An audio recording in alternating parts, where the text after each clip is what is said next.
Salam sejahtera, salam UiTM di hatiku, and good morning everyone. I would like to welcome each and every one of you to our Ready, Set, MUET 2025, a MUET preparatory online webinar series incorporating the UiTM APB Collaborative Teaching Initiative. My name is Dr. Jeba Kumari Silvarani Anak Perempuan Ebenezer from Akademi Pengajian Bahasa, Center of Foundation Studies, University Technology Mara, and I will be the moderator for the first session of a webinar entitled How to Score in Your MUET Speaking Test from 8 to 10 a.m. Then we will proceed with the second session at 10 a.m. to 12 p.m. with how to score in your listening test. Dear lecturers and students, we are honored today to have our first guest speaker, Puan Nur Afika Goslo Abdullah from Sekolah Mendengar Kebangsaan Pandan Mewah. Our heartiest and warm welcome to you, Puan Nur Afika. Thank you for being here today. Before we proceed with her session, please allow me to introduce our distinguished speaker for today. With years of experience in teaching, Nur Afika Gostelo binti Abdullah is a dedicated MUET educator who began her career at SMK Tengku Mahkota, Muar Johor, and is presently serving as at SMK Pandan Mewah, Ampang, Selangor. She is the co-writer of MUET Made Easy Sasbadi, a local publication co-authored with Vasanta Malar and Nor Aini Darus. Since 2005, she has been actively conducting MUET workshops and seminars for both university and school students across Malaysia. In addition, she is deeply involved in MUET-related assessments, particularly in the testing and grading of speaking and writing components. Indeed, we are most privileged to have her to continue our MUET session this morning to conduct on how to score in your MUET speaking test. Therefore, I trust that students will take full advantage of this chance to gain knowledge directly from the subject matter expert. So without any more delay, let's welcome Puan Nur Afika to take over the session for today. Please welcome Puan Nur Afika.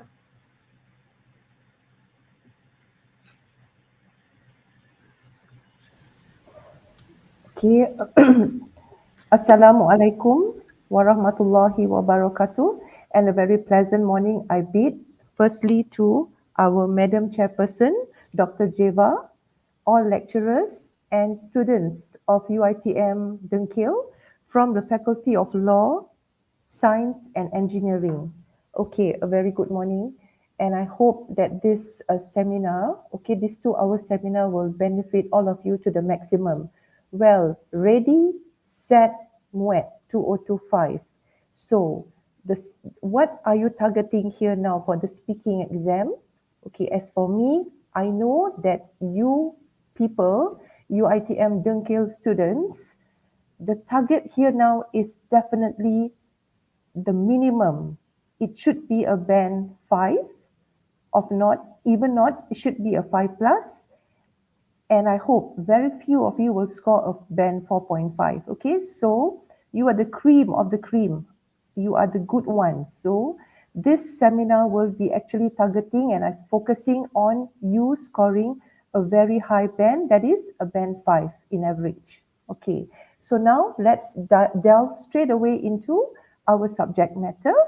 Okay, let's look at our first slide. So this will be the MUET speaking content. Can I have the first slide? The second slide, the next slide. Okay, as you see here, you candidates will be assessed, on your ability to make 2 presentations. Okay, first one will be task 1, which is an individual presentation. And the second one, it is a group interaction, which will last you 12 minutes. Okay, task 1, it is 2 minutes talk time per candidate. All right, next slide.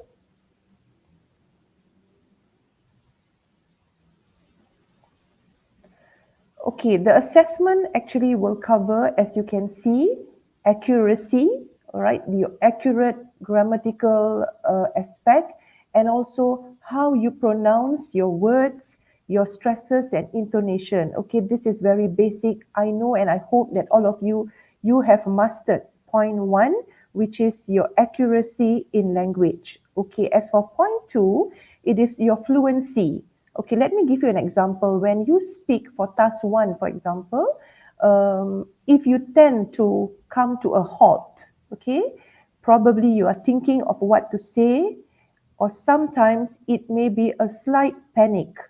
Try to be confident. You may repeat whatever you have said. Okay, for example, I want to tell you now about what I had for breakfast this morning. Okay, I'm touching now on fluency. Hi everyone, this morning I had hot Nescafe and the hot Nescafe was so good. It is not so sweet. Okay, so you repeat whatever you said initially when actually you are thinking of your next point and the point could not really surface. Just repeat what you have said before that in order to maintain your fluency. Okay, try very hard not to allow gaps in your presentation. Gaps of 3 seconds, 2 seconds, 4 seconds, that's not very good. Okay, so you repeat whatever you have said before that, but in another form. You rephrase that. Okay, that's my point 2, which is your assessment will be also based on how fluent you are when you are speaking. Okay, now let's go to the next slide. Now, this is on appropriacy. So, how appropriate your language is tailored to your situation and your task. Please use a variety of words and expressions and also sentence structures. Please mix simple sentences with complex sentences and compound sentences. Okay, so this is where you use your linkers, okay, like however, but, and so on, to ensure that your sentences are varied, not all simple sentences. If a candidate uses all simple sentences, then that simply means that that candidate is probably only at the level of a band 3 or band 3.5. And you, UiTM Dengkil students, I know you are actually not there. You are the high achievers. Okay, you are not at a band 3, 3.5. So make sure you use your vocabulary and expressions which are actually apt to your situation. Okay, I just like to make one comment. There is this expression or idiom which is so commonly used by students, as fit as a fiddle and in the pink of health. Okay, if you can, please use some other expressions, okay, or phrases which means the same, but not those two very overused and common expressions, okay?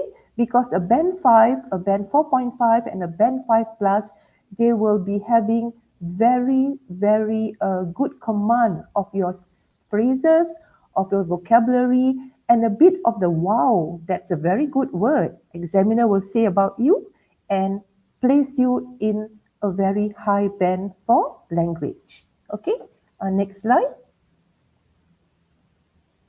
Okay, now comes how well you gel up your points, okay, and how do your points flow in your 2 minutes presentation and also in task 2 when you interact with your friends. Coherence and cohesion, okay, as you see there, how you develop and how you organize your ideas. When you were given the 2 minutes for task 1 and 3 minutes for task 2 to prepare what you want to say, please jot down your ideas in an organized manner, okay?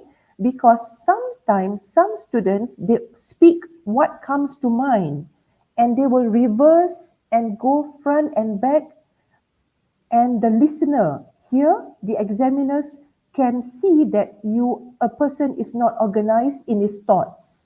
So that 2 minutes and 3 minutes, please use it intelligently and to the maximum of your capacity. You do not have to write the script on that piece of paper.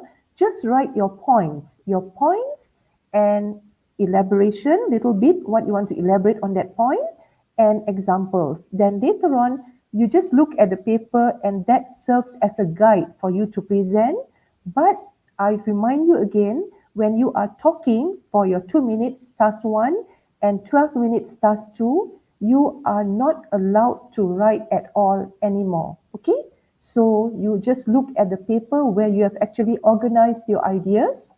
Okay, the second bullet there, use appropriate markers and linking devices. Okay, like what I told you just now, your linkers. For example, in task 2, you want to interrupt someone who is speaking. There is a way to interrupt. Okay, excuse me, I would like to say something. Based on what you mentioned just now, I would like to add on. Okay, that is how you interrupt. Okay, I'm actually going a bit advanced now. Since the thing is on my mind, let me tell you. For task 2, I've seen candidates in a group discussion when everyone is silent. For example, there is a silence of 2 or 3 seconds, and suddenly candidate C, for example, she wants to say something when the condition is silent, no one is speaking. Candidate C says, excuse me, can I say something?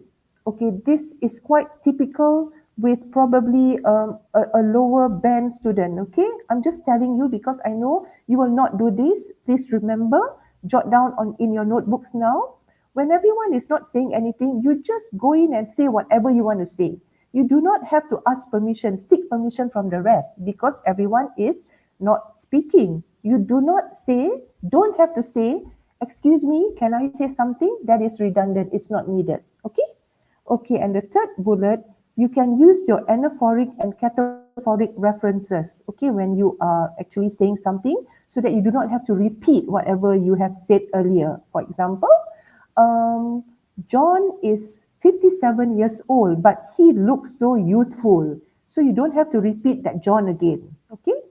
All right, next slide. Okay, now for part 2. Part 2, the group interaction. Okay, these are all key points whereby you candidates A, B, C, D, you have to take note. Okay, who is going to initiate the discussion? Okay, when the teacher, the examiner, the assessor says, all right, now you may begin the group discussion. You've got 12 minutes. You decide in the holding room when you come 4 by 4. If you have not known, if you now at this point you still do not know who your 3 friends are, you decide in the quarantine room who is going to start the discussion and who is going to conclude the discussion. Okay, do not fumble, and when the examiner says you may start now, you look at one another. Who's going to start? Who's going to start? Okay, that is not a good sign. Okay, normally the person has been decided earlier in the holding room who is going to start. Okay, then point number 2, turn taking. Please take note that this is turn taking and not taking turns. So when you speak, you do not have to follow the order. For example, candidate A speaks first, then candidate B speaks, after that C, then D. If possible, do not go in that manner. You just do the crisscross. Probably candidate A speaks, then after that, candidate A, you pass your baton to candidate C, for example, just diagonal across the table. Okay, so you do turn taking, but not take turns to speak. Okay, that will, if you take turns, A speak first, then B speaks, then C, then D, that will look very structured and robotic. It doesn't look natural. Okay, task 2, it's supposed to be a natural exchange of ideas. Imagine you are sitting at the UiTM cafe and you are actually engaged in a discussion, 4 of you. How will you react? Are you going to speak, I speak first, then you, then our friend here? No, right? Anyone who has anything to say, you just speak up, okay, and tell whatever you want to say. But if you are interrupting your friend in the middle of a sentence, try to wait until your friend stops and take her breath, stops to breathe, then you come in, then you say your point, okay? And I've already covered interrupting, which is point number 3. Okay, prompting for the 4th bullet. If there is one candidate who is slightly quiet, not saying anything, probably at the third or fourth minute for task 2. Okay, the other 3, please be kind to him or her and prompt. Hey, candidate C, just now I said that drinking coffee is not really good in my opinion. It has got a lot of caffeine. What say you? Okay, prompt. Give your friend a question, but give your friend a question which is simple and you think then that he or she could respond. Please don't give a bombshell question which is so hard and he or she might not be able to speak at all and you're going to trap your friend. Okay, that is on prompting. Okay, negotiating now is when you actually, because for task 2, all of you know it's a mind map. There are 5 points and 1 situation. When you do your comparing and contrasting, because it is advisable if you could come to one final common agreement at the end of the discussion for task 2. But if you cannot, that's fine. It is not a big sin, okay? That's normal. We do have very high achievers, high band students who actually do not conclude the discussion for part 2. That's fine. But how you negotiate your points with your friends. For example, you want to agree on one particular point, but now you've got 5 points. So how do you compare and you contrast? You give the advantages, disadvantages. How do you actually do that to come to one common agreement, to make your friends agree to you that you are stating that point C is the most important point compared to the other 4 points. So that involves a skill, and I'm sure all of you have got a lot of practices by now already. And after this, you can also please do practices in your groups to probably master that art of negotiating. Okay. And for part 2, a good candidate will be able to manage the discussion. Okay, you manage, meaning that how you manage your friends. If all 4 of you are good, that's very good, that's excellent. Please do not dominate. Okay, when you dominate, that is not good. That means you are not really a good member of that group because you tend to dominate. Okay, you manage, for example, you manage your friends, asking them questions, helping one another, prompting. So that part is very important, which I actually forgot to put in that part 2 here under point number 5. So can you please add on? Managing a discussion is one important criteria which will determine your band. Okay, and finally you close. But like I told you just now, if you've got no time, you do not really have to close the discussion, just a simple thank you and which is the most important point. All right? Okay, next slide. Okay, now possible issues, which I'm very, very sure you've had lots of practices and you know the questions. Okay, questions which have already come out before this by the MEC. They cover all these aspects. Okay, aspects that you have actually undergone and you know. The questions wouldn't be very, very difficult. For example, can you talk about the Asian countries? Okay, what are the policies adopted by maybe countries of certain union? They will not test you on such very, very big and hard issues. Okay, the issues are all daily issues on sports, environment, hobbies, food, okay, sciences, and etc. Right, next slide. Okay, the test format, I have already told you just now. Okay, preparation time and presentation time is 2 minutes for task 1. Next slide. And for part 2, I already told you just now. Okay, 3 minutes to prepare, to write. Okay, and during these 3 minutes, you're not allowed to interact with your 3 other friends. And then discussion, approximately around 3 to 4 minutes per person. Okay, per candidate. But if it's possible, please make sure that each candidate talks around 3 to 4 times. Even a simple interjection, okay, for example, you interrupt your friend and you ask him a question, that is considered you spoke once. Okay, when you give your opinion about one topic in that bubble map, you spoke twice. Okay, so try to make sure you speak around 3 to 4 times, but make sure your talk time is not too long. You cannot be speaking for 3 or 4 times, and each time you speak, it is 2 minutes. Then you will be considered dominating the discussion. Okay, so don't do that. Just slide top 3 times to 4 times. 3 times would be fine. And some of it should be a bit long, maybe 1.5 minutes, where you are stating the point that you choose. Okay, the other 2 times that you actually speak can be just short, 30 seconds or 20 seconds, whereby you're adding on to your friend's points. Okay, and there's a note down there. If you feel, okay, that some of the points given in the mind map, you don't quite like those points, and you have your own points, and your point is relevant to the situation given, then you can actually omit the points given in the mind map. Okay, but that very seldom happens. Even good candidates, they will normally use around 3 or 4 of the points given, and they will add on one of their own points, which is actually one of their own point, which is relevant to the topic. Okay, next slide. Okay, these are some reminders. I shall go very fast. Okay, a reminder number 1, it can be one main point, okay, that you are presenting. This is pertaining to task 1. But your main point, even though you present one main point, it is very well elaborated with examples which are very apt, okay? And that can actually take up 2 minutes. So that may happen, and it's not wrong. Okay, point number 2, it can also be more than one point, but please make sure that all your points have good elaboration and examples which are suitable for your situation.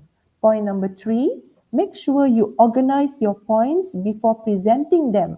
This one, I touched on this just now. Organize your points when you are preparing on that piece of paper, and when you speak, you can look at the piece of paper and speak confidently.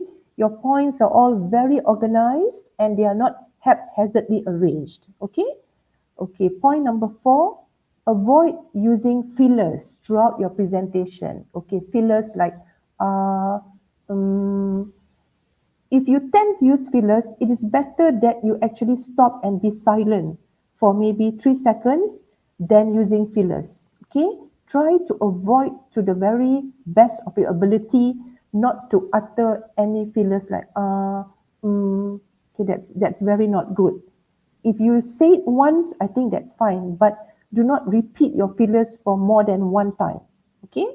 And of course, you need to be very confident when you are speaking. Sit up straight, okay? Don't slouch. Sit up straight.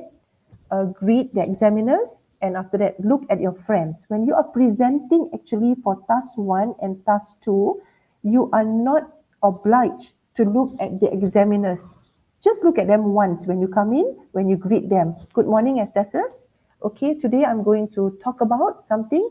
Then you actually look at your 3 friends. Okay, that is a point which you must think about. Okay, look at them. Be confident. And next one, turn taking, that I told just now, do not be very structured and robotic. You actually take turns to speak. Wait for your friend to finish, then you take turn to speak, but not taking turns, not A, B, C, D, speak in that manner. Okay? Next, try your best to speak so that examiners can award marks. Okay? This is, of course, a speaking test. So what must you do during that time? Definitely, examiners, they want to hear what you say, okay, your points, how mature your points are, how apt are your examples, and how well you elaborate on your main points, and also your language and your confidence. So please remember, points, language, confidence, okay? And finally, use your linkers clearly. Okay, most of these reminders are for task 1. Okay, next slide, please. Okay, now we are coming to task 2 in your group discussion. Don't waste time by waiting for the other candidates to speak. When you notice there is a gap, 2 seconds and no one is speaking, but that will not happen to UiTM Dengkil students, okay? I'm sure all of you will be using your 12 minutes to the maximum and in a very orderly and nice manner. There is not going to be any debate, because this is not a debate. When you disagree on something, there is a way to disagree. I don't quite agree with what you said just now because I think coffee actually, even though it has got caffeine, it keeps me awake, and I've benefited so much from my one daily mug of Nescafe. Okay, that's how you interrupt. It's not a debate. It's not supposed to become a debate and like a fighting, what you call that, platform, right? Point number two, you can repeat the other candidates' points of views, but come up with your new ideas. Sometimes we get stuck. Probably you get a little bit stuck and a little bit panicky. You just remember what the candidate before you spoke about. Just repeat what she said. And when you have gathered your composure, you're no more panicky, no more butterflies in your tummy. I hope there will not be any butterflies in your tummies on that day. Then you give your point. So there's nothing wrong in you repeating whatever other candidates has actually spoken. It's better to repeat than to remain silent and not talking at all. Okay? Remember, each candidate has to say something for, 3 times. Okay, your frequency of what you're going to say for task 2, every candidate should be ideally giving your train of thoughts, okay, giving your ideas 3 times. Okay, for the third bullet, you are not allowed to write. I told you just now, when you are speaking, the 2 minutes for task 1 and 12 minutes for task 2, you're not allowed to jot down anything more on the piece of paper. For example, for task 2, you want to say something which your friend has said. Imagine now you're at a cafe, UiTM cafe, and your friend said something, and you want to actually disagree with her. Are you going to wait for her to finish the sentence and all? Then you disagree? Okay, that's not a natural setting conversation, right? So if your friend is speaking, you can interject. That is when you say, excuse me, I would like to say something. Just now you mentioned that fruits are not good for our body, like bananas, because it contains a lot of sugar. I wish to rebut to what you said just now. In my opinion, okay, you interrupt like that because it's supposed to be a natural interaction and not something which is very structured.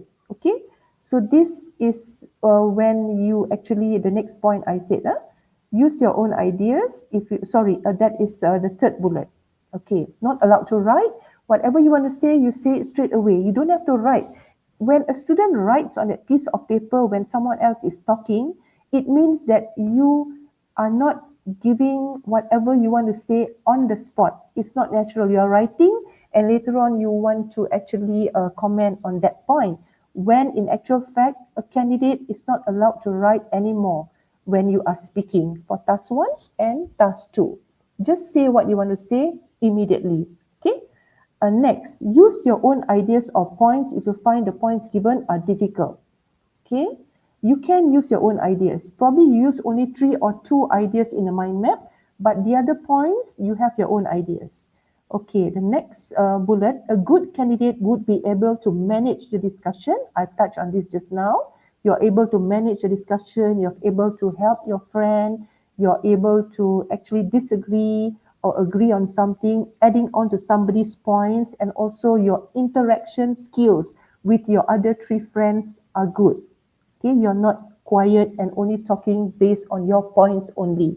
So that is a plus point for a candidate who wants to who wants to achieve a higher band.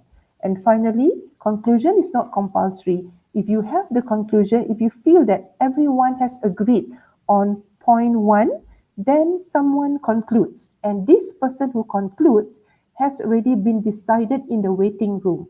Okay? You can conclude by saying that, in conclusion, all of us believe that this point is the most beneficial, okay, for students nowadays. You can conclude. But if you do not have a conclusion and the examiner stops you, it means that it's fine, no problem. That means you have spoken to the maximum of the 12 minutes, which is actually very good. Okay, next slide.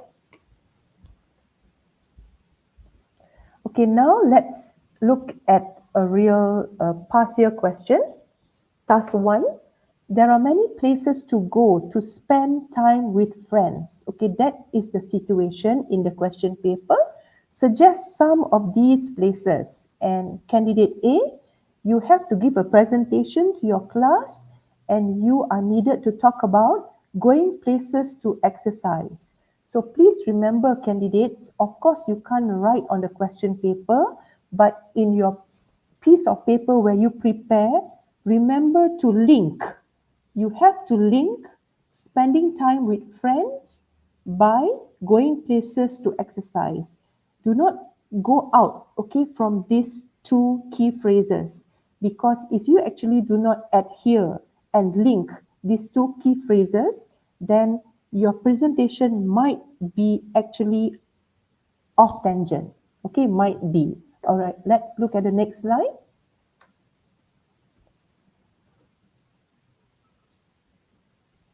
Next slide, please. Okay, this is a sample, 2 minutes preparation time, 2 to 3 main points. Okay, better to speak on 2 main points with good elaboration than 3 main points with just modest development.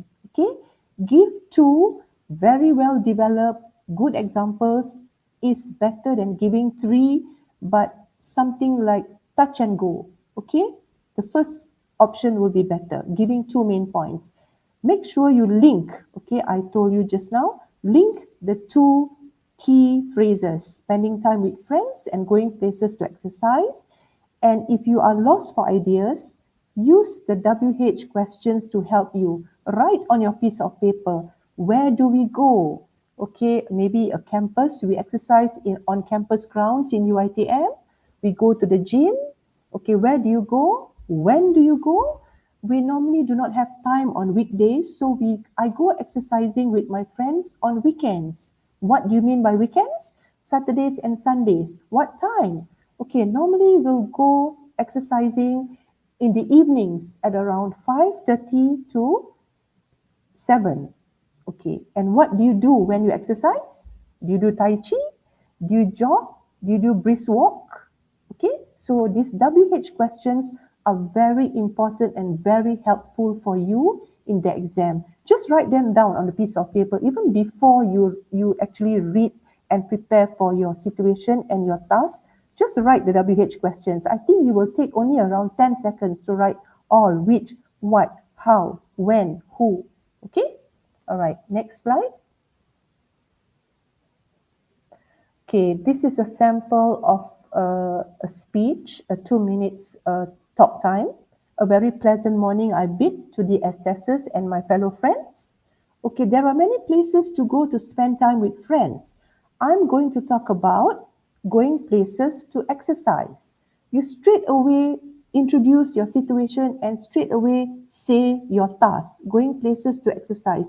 Do not have to say, good morning, I'm Afika, I'm from Pandan Mewah. Today is a very nice day, I'm going to blah, blah, blah. You don't have to, because remember, you're going for your band 5 and you got only 120 seconds to talk. Straight away jump into the swimming pool, okay? Then, first and foremost, my friends and I often go jogging. Where? In the park or simply walking around campus grounds on Sunday mornings. Then you elaborate. Spending time with friends, going places to exercise is very good. Why? It's good for our health, both physically and mentally. You can even actually go on and talk about dopamine, the happy hormone when you exercise. Okay, mentally it's good for you and physically also. You have to go on like that if you are vying for your band 5, 5 plus, high 4.5. Okay, presentation points, elaboration has to be mature. Okay, not simplistic. If it's something very simple, I go to the park to exercise for 20 minutes, I put on my shoes, I wear my jersey, I sweat, and that's very good. My next point is, okay, that's very simplistic, so the marks for content may not go high because elaboration is simplistic, do not have maturity, okay, there is no sophistication in your points. Okay, all right, next slide. Okay, now the second point. You are going exercising with your friends. Where do you go? Okay. Additionally, your linker, don't forget, my friends and I love going to the gym too. We are more likely to stay consistent and committed to our fitness routine. Knowing that my friends are waiting for me helps reduce the temptation to skip a workout. Friends can encourage one another to show up, challenge us to push a little harder, and celebrate our progress. Okay, that is already your elaboration on why you like going to the gym. Okay, because you get motivation and so on and so forth. Okay, so this is your second point. Okay, the next slide. And this is your last point.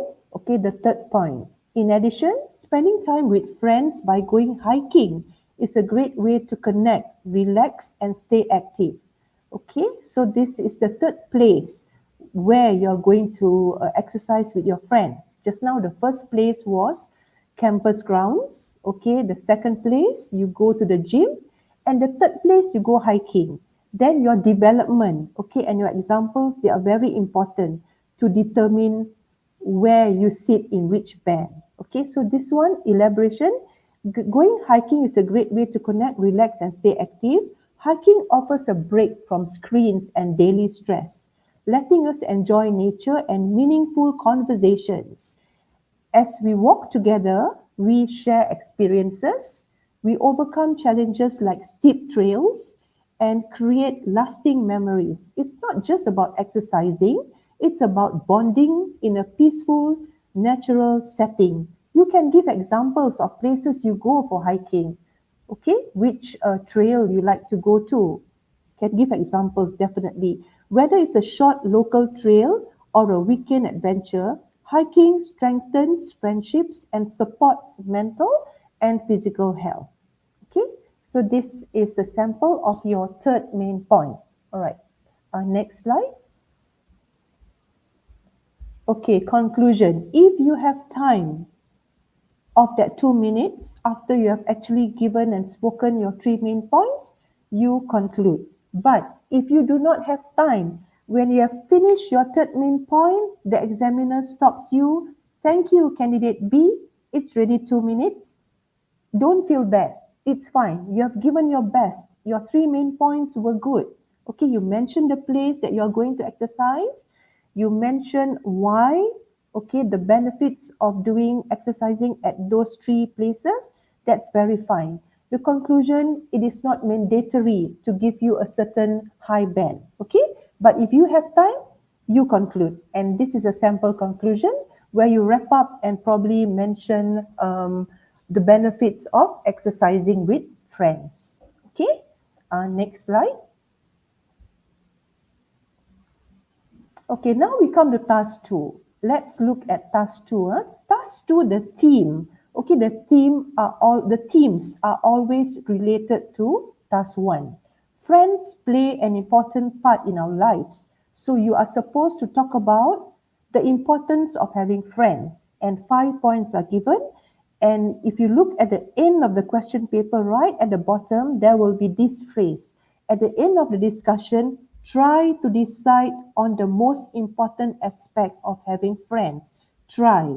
If the group cannot decide which is the most important aspect, every speaker has a different perspective. You cannot come to one common agreement. Okay, fret not. Okay, do not worry. As long as you have given your best, whatever point that you have stated, you have actually elaborated well, you have given excellent examples, okay, and your points were all mature. A conclusion on one most important aspect, it is not necessary. Okay, if the group cannot come to one common agreement. Okay, next slide. All right, this is the mind map on that same question. This is the form that will appear on your question paper. Next slide.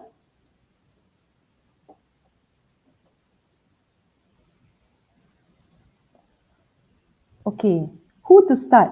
Task 2, what to say?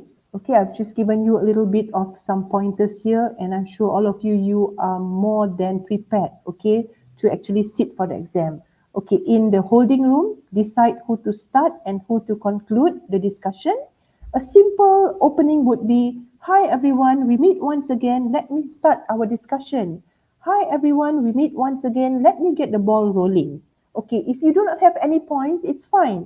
After you open, you straight away invite your friend. Candidate D, what do you think about friends helping us to build our network?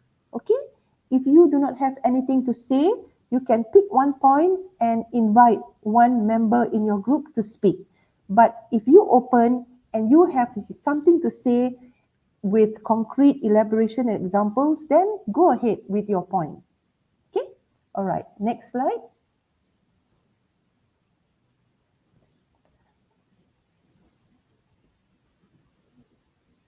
Okay, now this is how you are graded. Okay, I think this is a slight repetition. I told you earlier. You are graded individually, even though it is a group discussion, but each and every candidate, A, B, C, D, you are graded individually. It doesn't mean that somebody is very good or two students are very good and two you are mediocre. It doesn't mean all the four will get the same band, the same marks. Okay? Points and elaboration. You are, of course, given marks for language. You are given marks also for how well you interact with other candidates. Did you actually invite other candidates to speak? Did you comment on their points? Okay. Number 4, did you link your points to other candidates' points? Okay, for example, your friend talked about exercising at the gym, and she likes to exercise at the gym 3 times a week. So she invites you to speak. Okay, how about you, candidate B? Okay, so when you speak, you comment on her points. I kind of agree to you, candidate A, when you mentioned just now that you love going to the gym thrice a week. I love go to the gym too, but probably not as frequent as you. I normally go during semester breaks, okay, but I spend around 2 hours at the gym because I want to build good muscles, okay? You link what your points to your other candidates' points, okay? Then you give a new point. You comment on the candidate's point before you, okay? That is a very important criteria for task 2.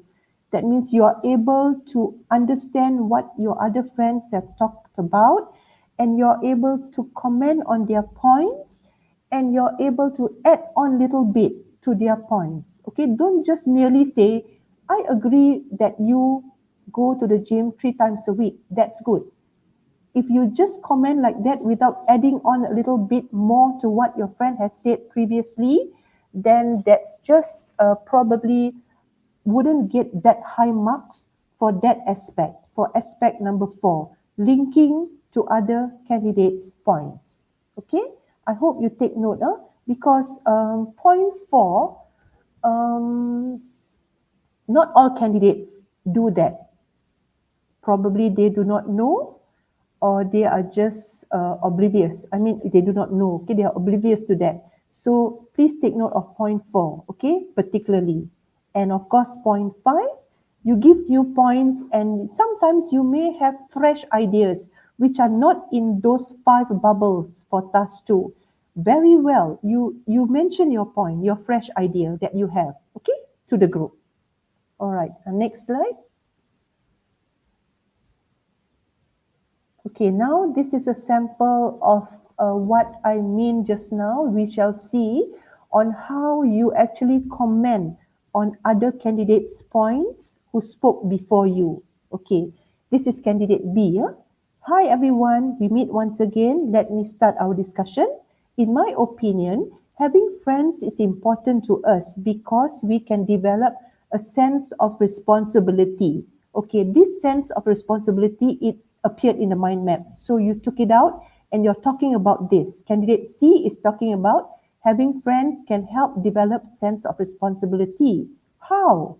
Okay, you can ask that question and you reply, you answer that. Okay, for example, my 3 friends and I have to complete our general paper assignment. Each of us was given a part to do, but unfortunately, at the 11th hour, one of our friends had an emergency and could not complete the task. My other 2 friends and I helped her to complete her part, and we then sent in our assignment to the lecturer. Here, we develop our sense of responsibility to finish our task as a group. Then you ask your friend, after you finish speaking, pass the baton. Don't say thank you and keep quiet. Okay, pass the baton. Candidate C, do you have any comments regarding what I said? Okay, next slide.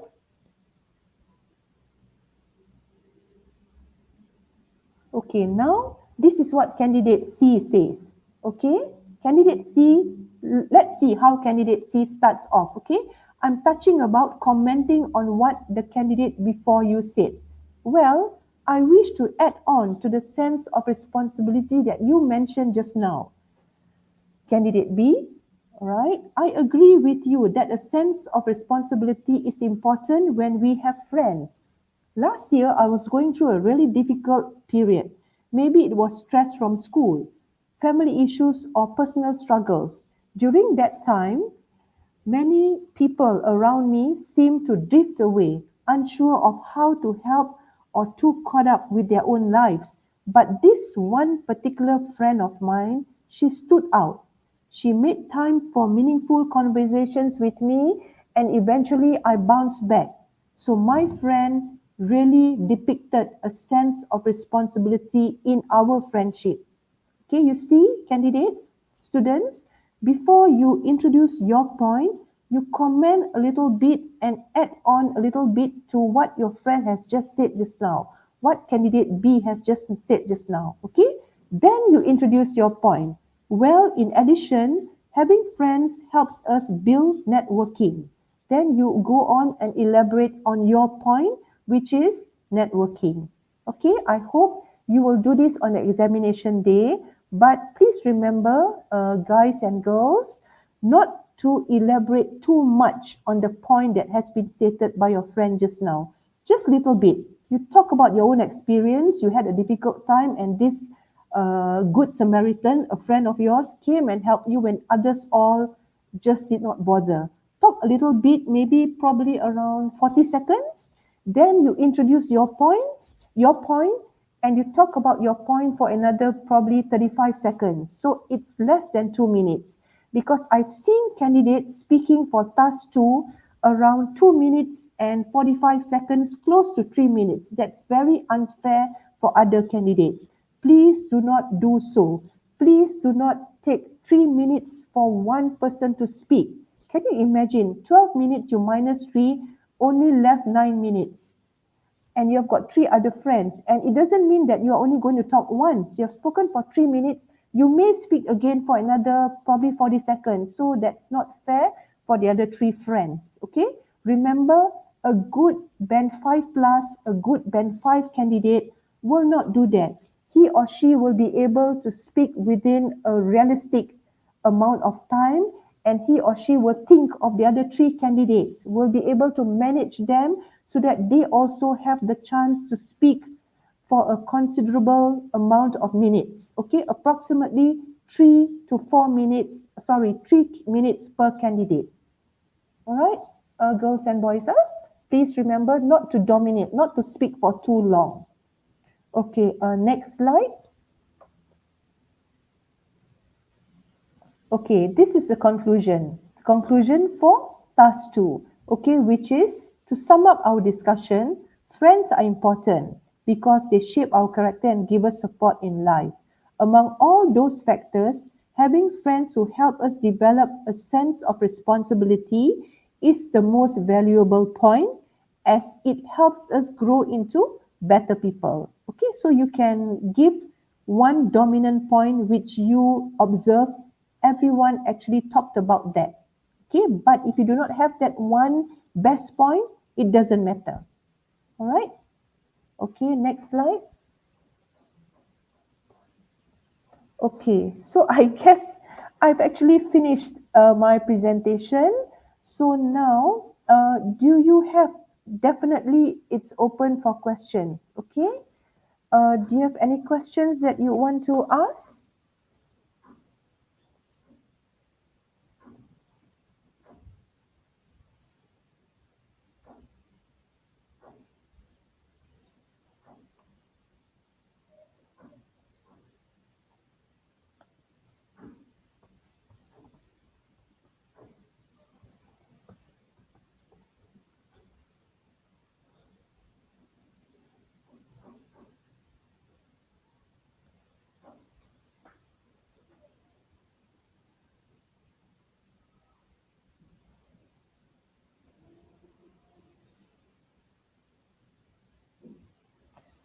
Okay, we have got a question here. In a group discussion, what should I do if one of my group members takes up too much time, leaving me with little time to speak? Okay, it's a very good question here. When you have one member who is like that, you interrupt. Okay, you interrupt. Interrupt politely. Excuse me, candidate B, I'm sorry to interrupt, but I've got something to say. In my point of view, having friends, blah, blah, blah. Okay, you go on.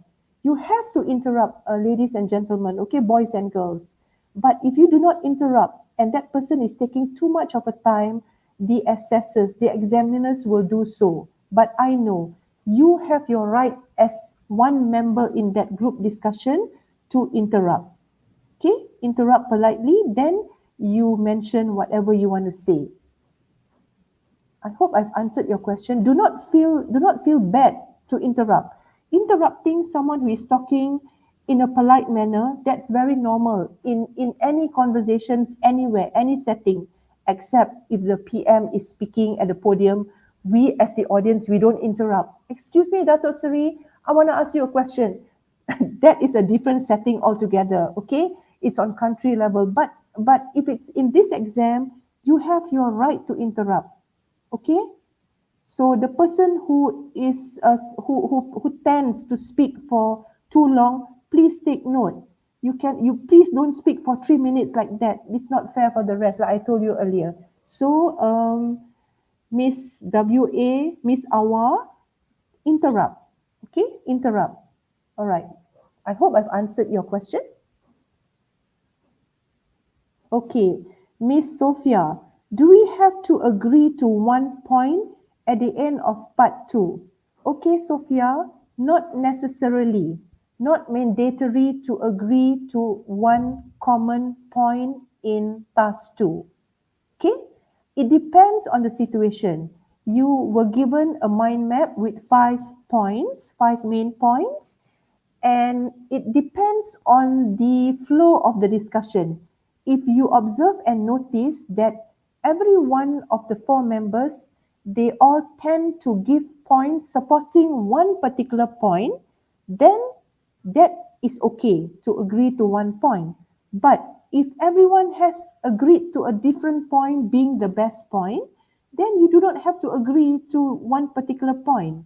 Okay, let me give you a case which I experienced myself when I was testing my students.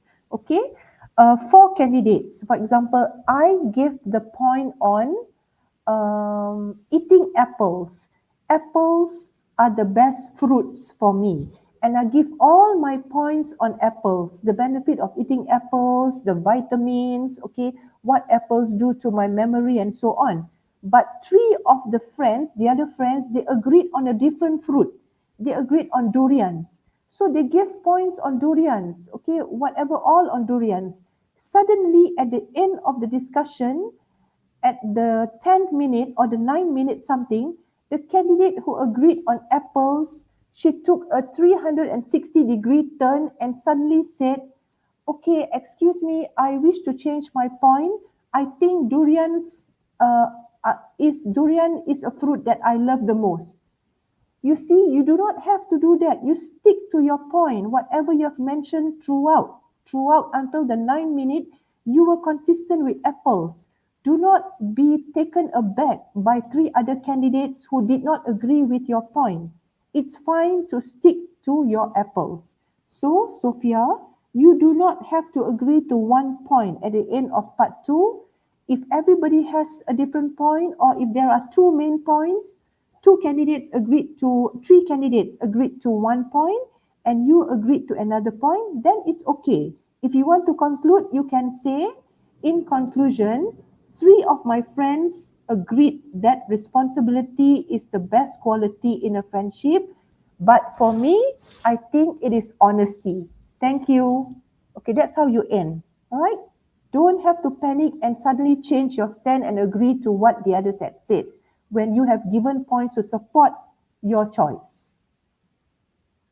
All right, that's my response to you, Sophia. Okay, are idioms encouraged? Miss Sorata. Yes, idioms are encouraged, but not too many. Okay, probably you can throw in 2 or 3 idioms, but not too plenty.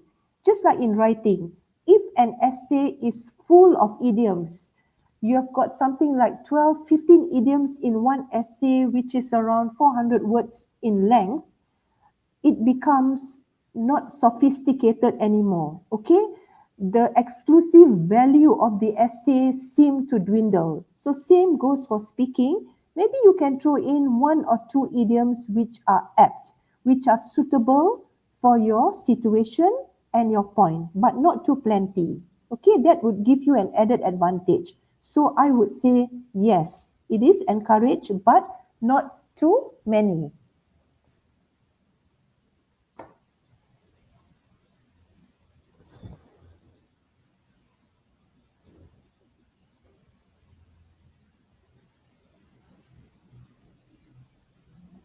Can we actually combine 2 points when we are speaking? All right, Kin, the question by Kin.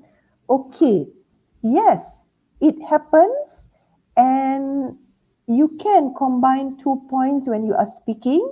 I believe this question, it is regarding task 2. Okay, let's flashback just now. The qualities that are important in a friendship, and probably you think that honesty and responsibility are 2 qualities which are equally important. You cannot decide which is more important than the other. For you, honesty and responsibility, they are both equally important. So there's no problem. You can speak out your mind. You can tell your friends and the assessors when you are speaking that these 2 points for me, they are equally important, and definitely you must support. You must support your choice by giving your reasons and examples. Okay, maybe you can cite a story that happened to you whereby your friend, okay, who is honest and responsible at the same time, came to help you. So you say, that is why I believe that these 2 points are equally important. Okay, so Kin, you can actually combine 2 points when you are speaking.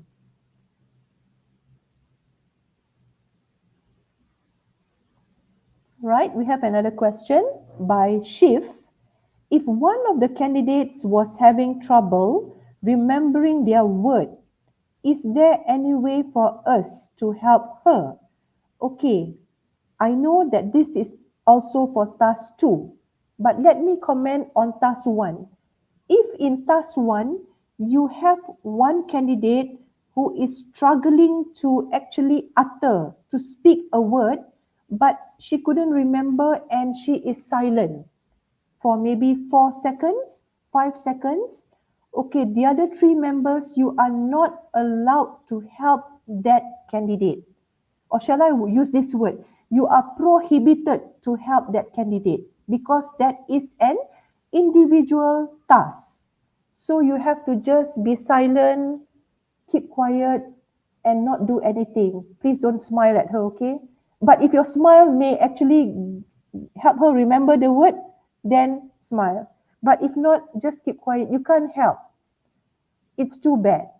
Okay?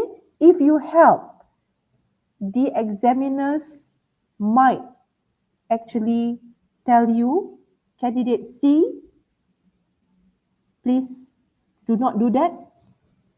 Okay. For some candidates, when the assessors tells them something like that, for them it's a bit harsh and they get emotional. It might affect your own presentation after that because you were affected by what the examiner actually told you just now. Okay, so not to help for task 1, but for task 2, I shall say it is mandatory that the 3 of you try to help a friend who is lost for words or probably lost for ideas. Please help. Okay, give the word. You can ask her, candidate B, do you mean this word or do you mean responsibility? Give the word. All right. So for task 2, please do help. but for task 1, it's a big no. Right, Shiv?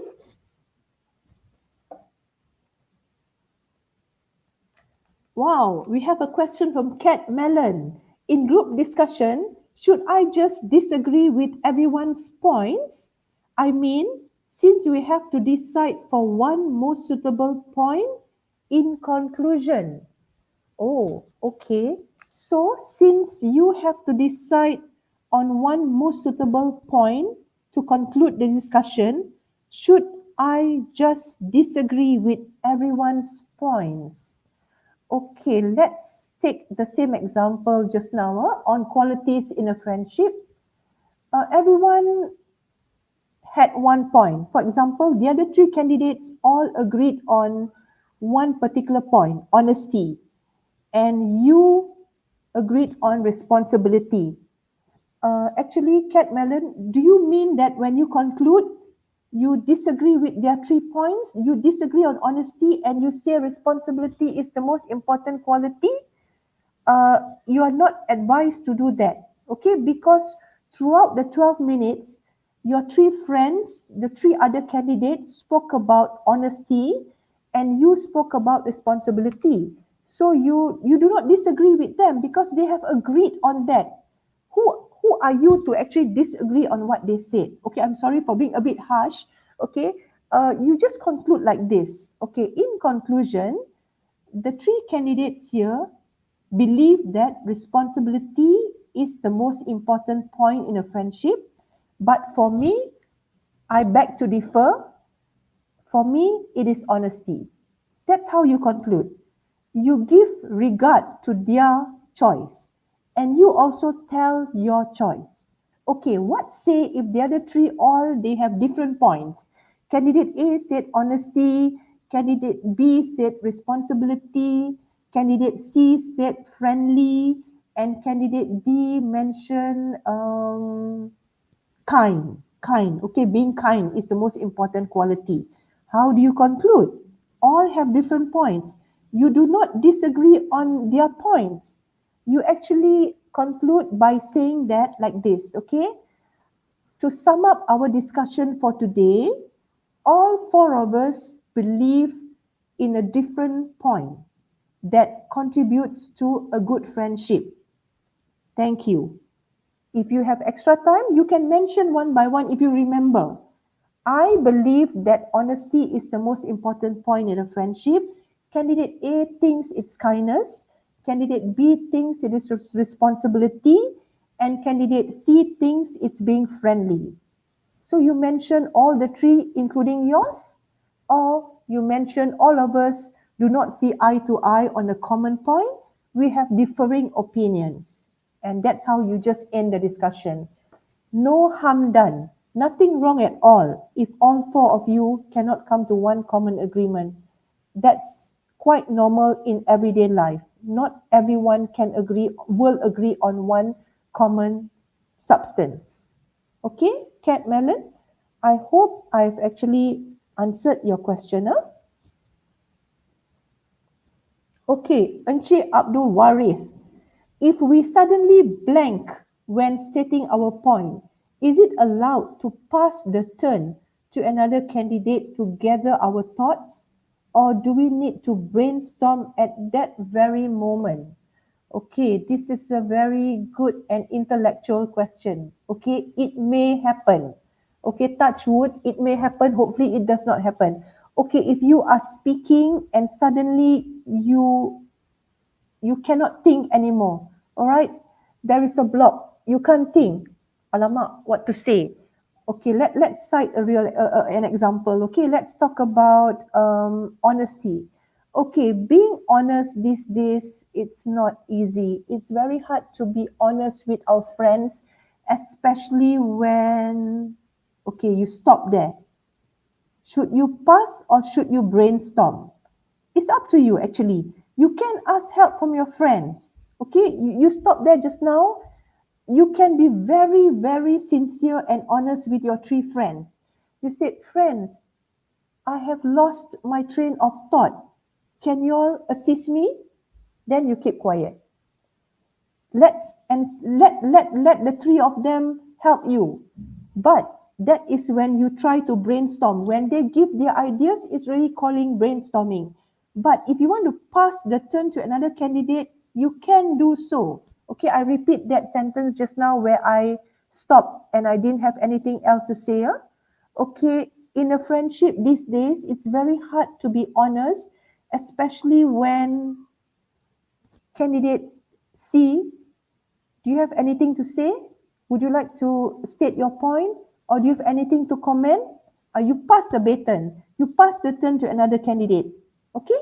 So there are two options. You can brainstorm and you can even pass it to another candidate for her to say something totally different. It's up to the three of them.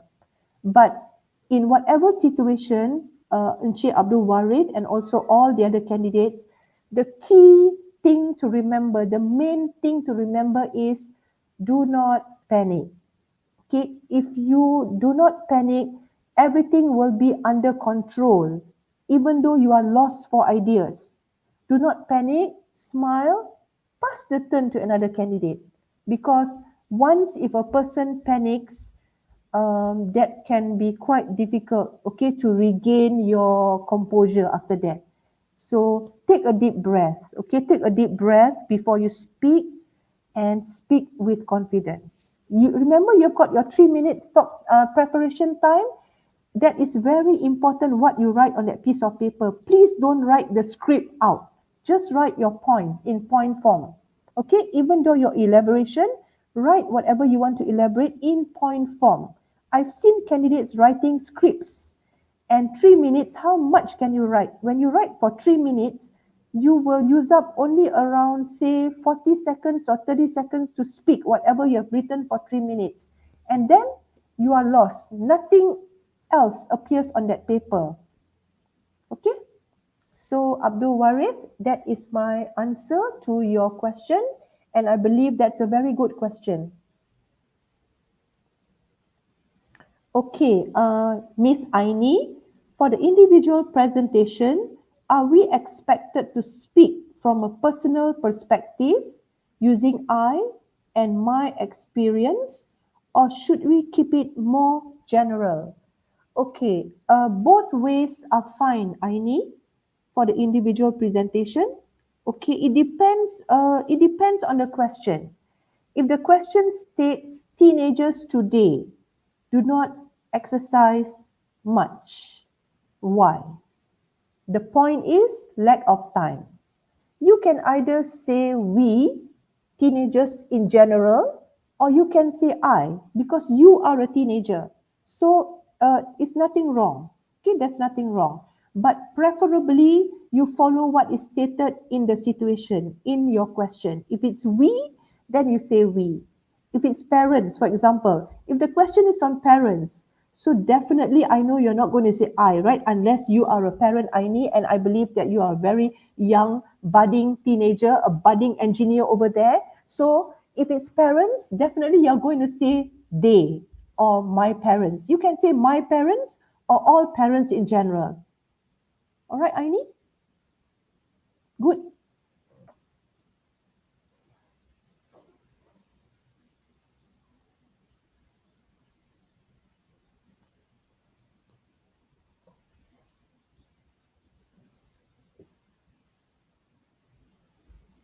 Okay, let's read this question from Mr. Lutfi Danish. How do we decide the point for group discussion among team members if we couldn't speak during the presentation, during the preparation time?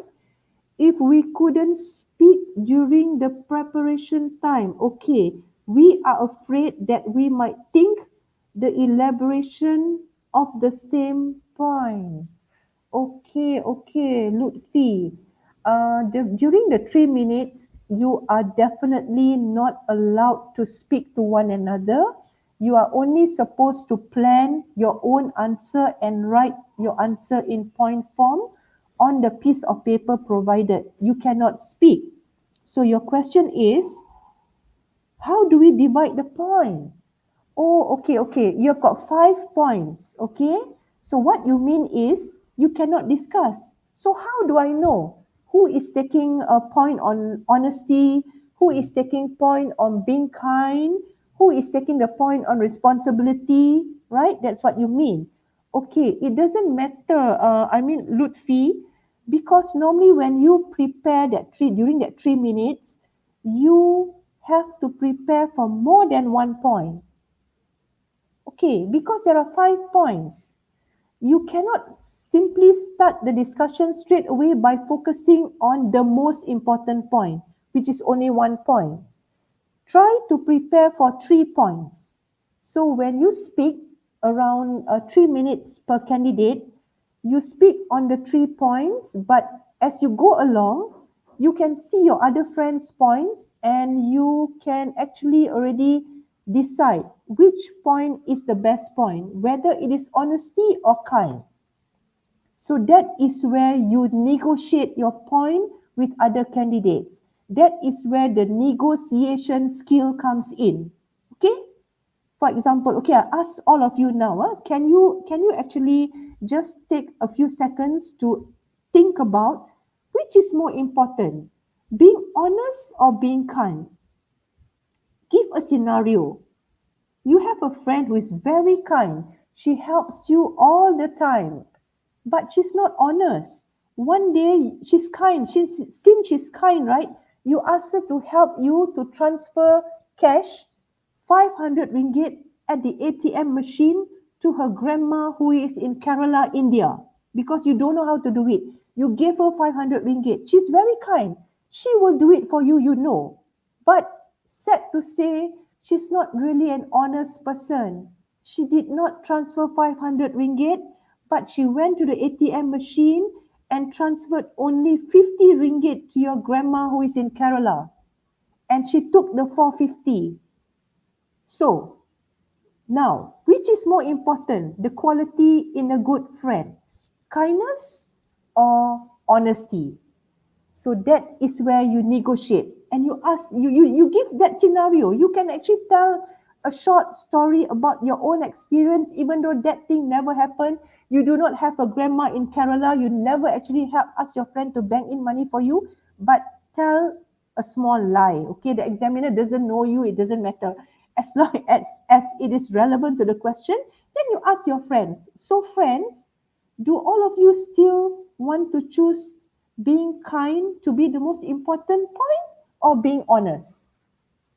You see, you negotiate.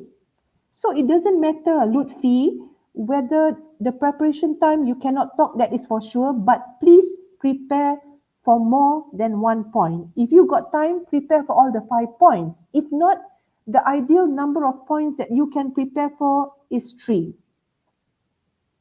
Okay?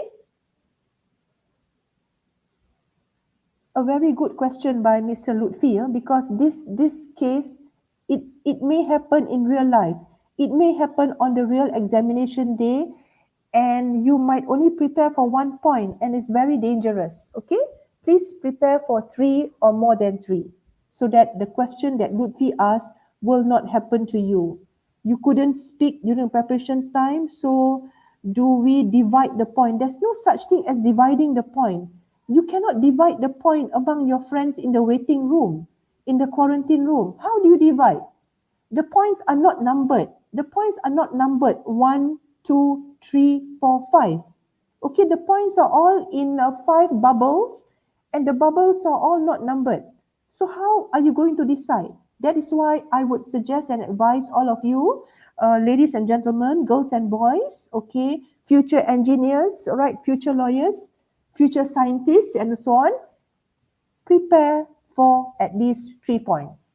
Okay, I will not repeat myself. I think I've repeated already. Okay, Lutfi, I hope that makes you happy and you know what to do.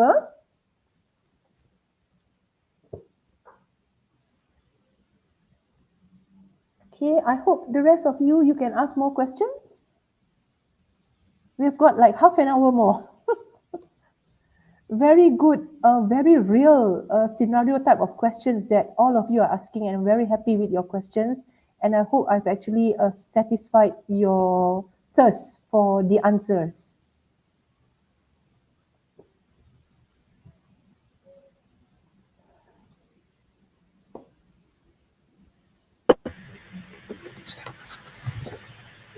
And there you have it, some valuable guidelines from our distinguished guest, Puan Nur Afika Gostelo Abdullah. Thank you so much for the truly insightful and enlightening sharing session with regard to the preparation for the MUET speaking test, which I believe most definitely our students from around the country would be most appreciative from the tips and strategies that our speaker had clearly offered in the first session of our Ready, Set, MUET webinar. We are most thankful for your presence and assistance to our students, Puan Afika, who would be preparing for their MUET. On behalf of UiTM APB Collaborative Teaching Committee, we would like to convey our heartful gratitude to our guest, Puan Nur Afika Goslo, for her time off to conduct this wonderful sharing session this morning. So all the best to the students out there, and it's hope that our students and teachers and language instructors alike are better informed and prepared for the coming MUET test sessions. To all the students, don't forget to scan the QR code for this session in order to record your attendance.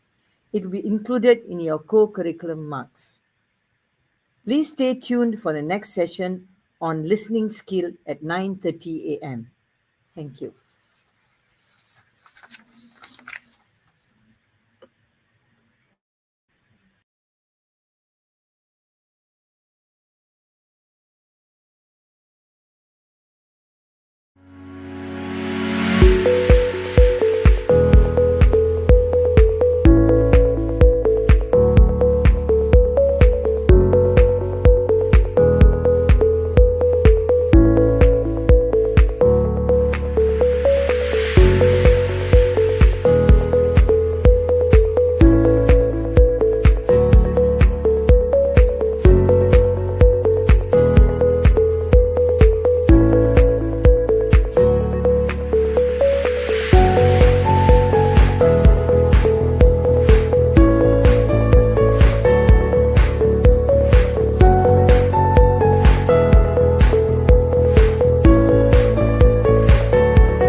Just give me the signal. Assalamualaikum warahmatullahi wabarakatuh, and a very good morning to everyone. Welcome back to our YouTube live and ready set MUET 2025. Education Studies UiTM APB collab.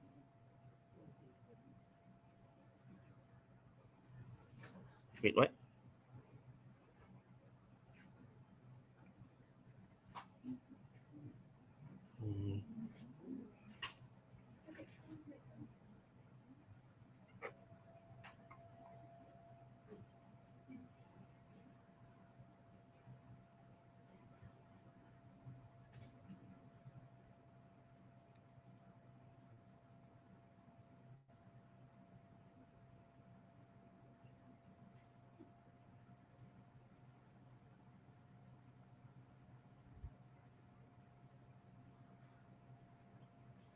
Our sincerest apologies for the technical issues. Yeah. Okay. Assalamualaikum warahmatullahi wabarakatuh, and a very good morning to everyone. Welcome back to our YouTube live on Ready Set MUET 2025, organized by the Center of Foundation Studies UiTM APB Collaborative Teaching Committee. This is our second session for today. My name is Dr. Ahmad Muhyiddin bin Yusof from the Academy Pengajian Bahasa, Center of Foundation Studies, University Technology Mara, and I'll be your moderator for this session. For those who are just joining us, thank you for your interest. Don't forget to give this streaming video a thumbs up and subscribe to our channel. Before we begin, I would like to remind everyone to fully utilize the chat box. You can say hello, share where you are joining us from, and most importantly, you can type your questions at any time during the session. We'll gather your questions and address them during the Q&A session. This morning, you may have joined our first session on how to score in your MUET speaking test. Now, we are moving to another important topic, which is on how to score in your MUET listening test. We are very fortunate to have with us today Puan Nizawana Ali. In the session, she will be sharing useful tips to help you answer the MUET listening test more effectively. Before we proceed, allow me to introduce our distinguished speaker. Puan Nizawana is an experienced English lecturer from College Matrikulasi Melaka. She has more than 20 years of experience in higher education with a strong focus on English language teaching and MUET preparation. Since 2021, she has been actively involved as a MUET workshop speaker, delivering sessions on how components of the test. She is a highly experienced trainer who has guided many students to achieve excellent results in MUET. So without further delay, I am pleased to invite Puan Nizawana to begin the session. The floor is yours. Okay, thank you, Dr. Ahmad, for such a wonderful introduction just now. Okay, right. So, good morning, everyone. It's really great to finally be able to see all of you here. Okay, or meeting you via online. Let me just reintroduce myself. I am Madam Nizwana, and I'll be covering listening paper or listening skill for today, especially related to MUET examination. And I know that some of you might be feeling a little nervous of your upcoming MUET examination, but don't worry. Today is all about learning together in a fun and practical way. Okay. So on this lovely day, because it's not raining here in Malacca, we are going to focus on listening skills, which is not just important for the examination, but also for your real life, your daily life, because I'm sure that every single day you will attend lectures and you have to understand lectures, and you are also following instructions and even trying to catch up what your friends are really saying. So good listening skills make such a big difference. Okay. So in MUET examination, strong listening skills can give you the confidence to answer the questions accurately. For you to be confident when you are choosing the most correct options given, and you'll be able to manage your time well. And hopefully in life, listening skill will help you to connect better with people, especially when it comes to avoiding misunderstandings. Okay, so let's just try to learn something today. Okay, treat this workshop as your chance, not only to prepare for the examination, but also to build a skill that will help you every single day. Right? So let's get started, shall we? Okay, so yeah. Okay, so I would like to. Okay, hold on.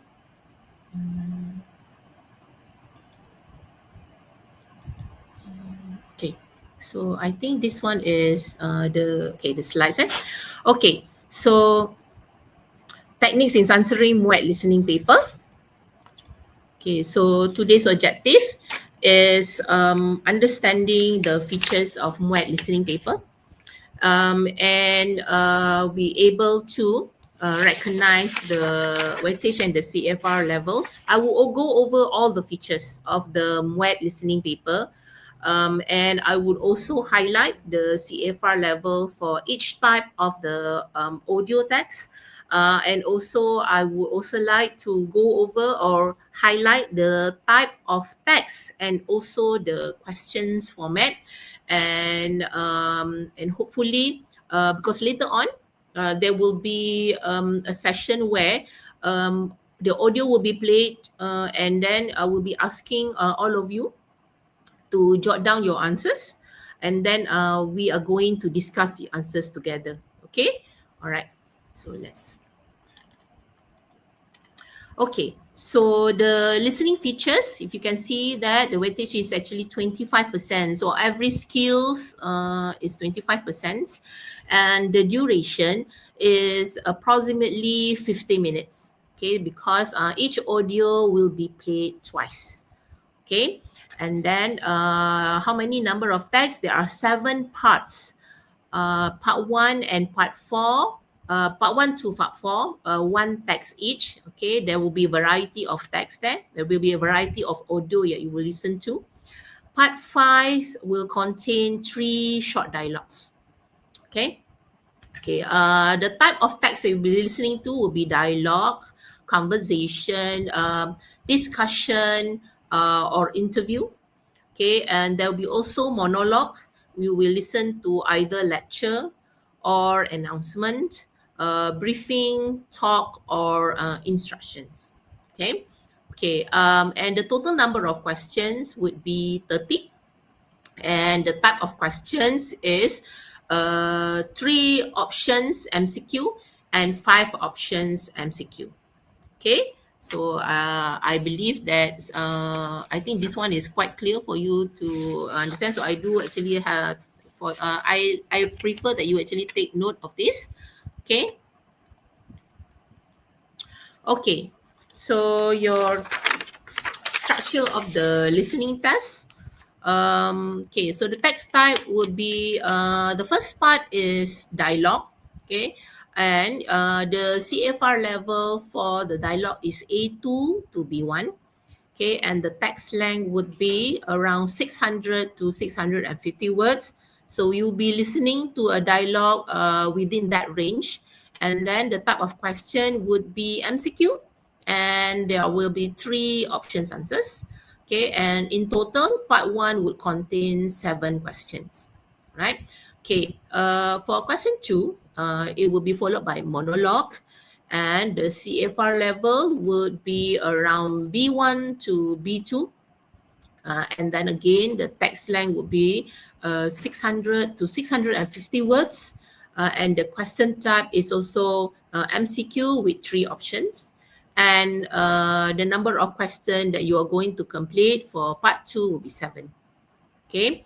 Okay. So part 3, where you'll be listening to 3 different speakers. Okay, but it will be in monologue form, and the CFR level is B2. Okay, and the text length for each dialogue or no, for each monologue is 300 to 400 words. Okay, this is multiple matching where 5 options is given to you. Okay, there will be 5 options given to you, and you are required to choose the best 3, okay, to match each different speakers. All right, so the number of questions there would be 3.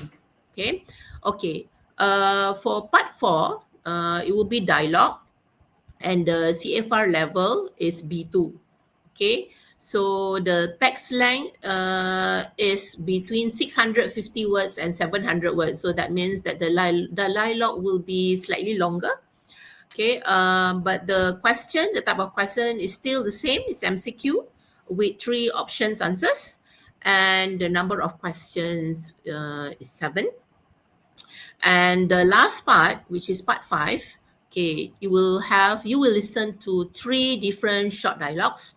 And the level of the short dialogues, okay, the vocabulary, the language, and the sentence structure are all in between B2 to C1, including the level of difficulty for each question.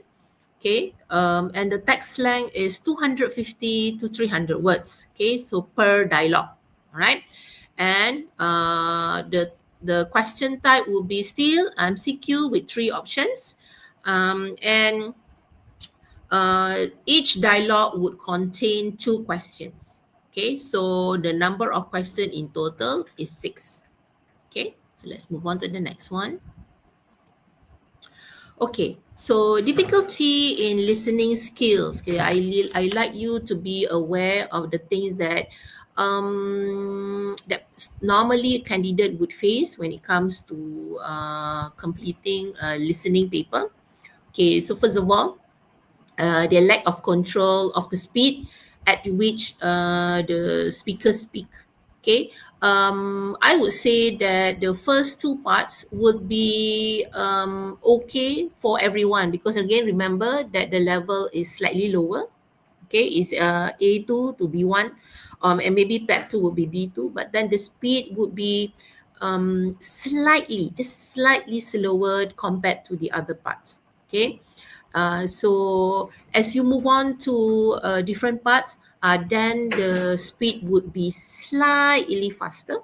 Okay, so as a MUET candidate, okay, as a listener, you feel that you could not control of the speed at which the speaker speak. So that would be one challenge. Okay, second one, unable to get things repeated. Yes, you'll be listening to the audio twice. Okay, and in real life as well, sometimes definitely you can't ask someone to repeat and repeat and repeat the things that they say. Okay, it will irritate them. So the same goes when you are sitting for any listening paper and for MUET examination as well. Okay, and yeah, you'll be able to only listen to the audio twice. Okay, in this case. Okay, the listener's limited vocabulary. Yeah, so probably while listening, you might unable to understand some of the vocabulary that is used by the speaker. So you would miss out either a slight part of understanding what the content or the context that is trying to deliver. Okay, so that would cause some kind of misunderstanding. Okay, okay, and you fail to recognize the signals. The signals that we are talking about here is other cohesive devices, okay, or the linkers of the connectors. All right, so this is what we call the signals, because in a way, sometimes you not notice that they are doing some kind of comparison, or they are using the techniques of cause and effect due to the fact that you did not notice or did not pay attention to these signals. Okay, problems of interpreting. So interpretation is because when you listen, you have to understand. Okay, so let's say that you understand something else.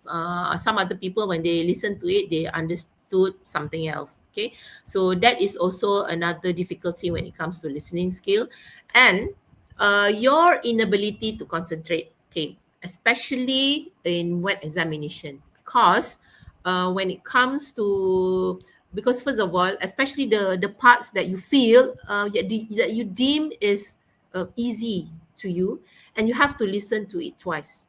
So there have been some cases where some of the candidates or students claim that halfway of the listening test or paper or examination that they are sitting, they lose their interest, they are bored, so their attention span is short, and it disturb their focus on the later parts.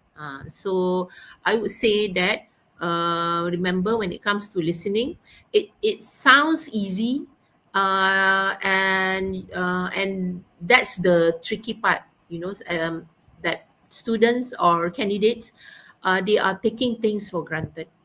Okay, they thought that just listen to it once, and then you are good to go. You are able to understand or identify the answers.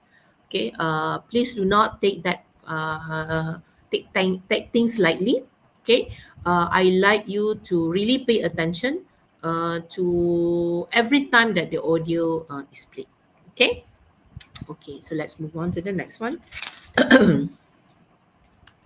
Okay, so I'll be going over the listening skills, where you are going to I'll try to cover as many as I can. Okay, the listening skills, but I would also like to highlight these are the listening skills that will be applied when you are sitting for listening paper. Okay, so the first listening skill will be definitely listening for main ideas, supporting details, specific information, and specific purpose. Right, and then you are also recognize a speaker's attitude, and you also have to recognize fact versus opinion. Okay, which one is fact, which one is actually the opinion of the speaker. And you are also trying to make prediction, but based on the clues that you are listening to. Okay, the prediction should not be made based on your general knowledge or your background knowledge, but it's actually based on the clues contained in the audio text. And you are also going to make inferences and drawing conclusion, again based on the audio that you are listening to. Okay. Okay. Okay. So in listening skill, and I believe in all skills, okay, writing, speaking, and reading, you have to understand. They have some language functions, and you have to understand the functions of these language functions. Okay. So inquiring would be, what would be the signal words where people ask all the WH question: what, when, where, how much, or do you know, or can you tell me? So you are inquiring for information. Okay, the second language function is giving advice. Okay, so the language or the signal phrases or signal words that normally would be used would be you should, you ought to, okay, or any equivalent phrases that brings the same meaning. When you are expressing your emotions and feelings, then the signal words or phrases would feel, I feel that will be a typical one, straightforward. That's fantastic. That is also signaling your feelings at that particular time. Okay, or the feelings of the speaker at that particular moment. Okay, or I'm worried, or I'm pleased, or any other similar phrases that bring the same meaning. Okay, suggesting would be also again signal words or phrases that do you want to, or would you consider, or shall we. So there is an element of suggesting something, right? And then of course the typical one is, can I suggest that you. Okay, so that is straightforward, that you would know that the speaker is suggesting something. Or protesting, where the signal words or phrases will be like, oh no, Okay, so meaning that you are showing your displeasure or you are showing your disagreement towards something, or I object. Okay, so that would be signal words and phrases. So I believe that you have to pay attention to all these language functions in order for you to be able to understand and understand better. Okay. Okay. All right. When it comes to listening as well, and I believe other skills are also highlighting the same thing. Okay, when it comes to listening, when it comes to writing, especially task one, you are highly encouraged to use idiomatic expressions. When it comes to speaking as well, although might not be so much, but otherwise, using it um, would deliver whatever that you wanted to say better. Okay, or maybe you wanted to say something, but in a different way. So you're using idiomatic expression. So when it comes to listening as well, because we are testing your understanding towards the language, okay, we are testing your level of understanding according to CFR level in listening skills. So the use of idiomatic expressions and colloquialism is also quite typical in some parts of the listening audio or listening text. Okay, so I'm sure that all of you are quite familiar with some of the idiomatic expressions, and I believe that you are using it in your daily life as well, somehow or rather, also to certain extent. Okay, so these are the few examples of idiomatic expressions that I think is quite common. Okay, so for example, like hold your tongue, so meaning that don't talk. Okay, a piece of cake, a common one, so it means it's very easy. Cut corners, when something is done badly to save money. Hold your horses, so be patient, that's what it meant. And blessing in disguise, a good thing that seems bad at first. Okay, and there's so many other idiomatic expression. Okay, and I think that the idiomatic expression used in listening audio would not be something that is out of this world. It would be something that is quite familiar to students at B1 or B2 level. Okay, so I like you to familiar yourself with this idiomatic expression, because saying and listening is not the same. Okay, when you say it, it's fine because you saying it, but then when you are listening, because you are focusing on something, and then when the idiomatic expression is used, you either would be able to connect the meaning, the whole context of that particular part with the idiomatic, or you just couldn't, you just simply ignore. Okay. Okay, so okay, let's just move on to the next one. All right, hold on. Okay. Okay. Definition. So what is the idiomatic expression? Meaning is different from the meaning of the individual words. Colloquialism is words or phrases that are used in conversation, but not in formal speech or writing. So for example, like guys, stuff, those are considered as colloquialism. And this would probably something that is quite common when you are listening. Okay, and I'm sure that you use also in your everyday life as well. Okay, so extra tips when it comes to doing or doing any practice of listening. So I like you to also, and I'm sure that you have done some kind of a listening practice, maybe during your classes or your lessons, or maybe on your own. Okay, so first of all, be sure to preview the question first. Okay, make sure that you have a look at all the questions. If possible, you underline or circle the keyword, because questions paper is given to you. Okay, and you have another paper for you to not circle, to choose or to write your answers. Okay, the OMR paper. So please underline or circle the keywords that contain not only in the question paper, but also pay attention to the options given. Okay, or based on the questions, you would be able to predict the answers, probably.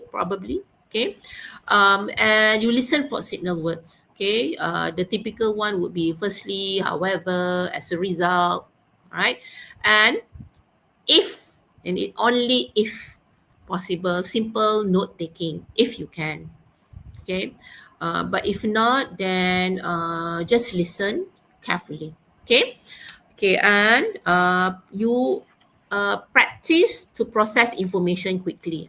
So that is why we practice listening skill, because we'll be able to, when we, at one listen, at one hear, you'll be able to process the information. Okay, right. So next one.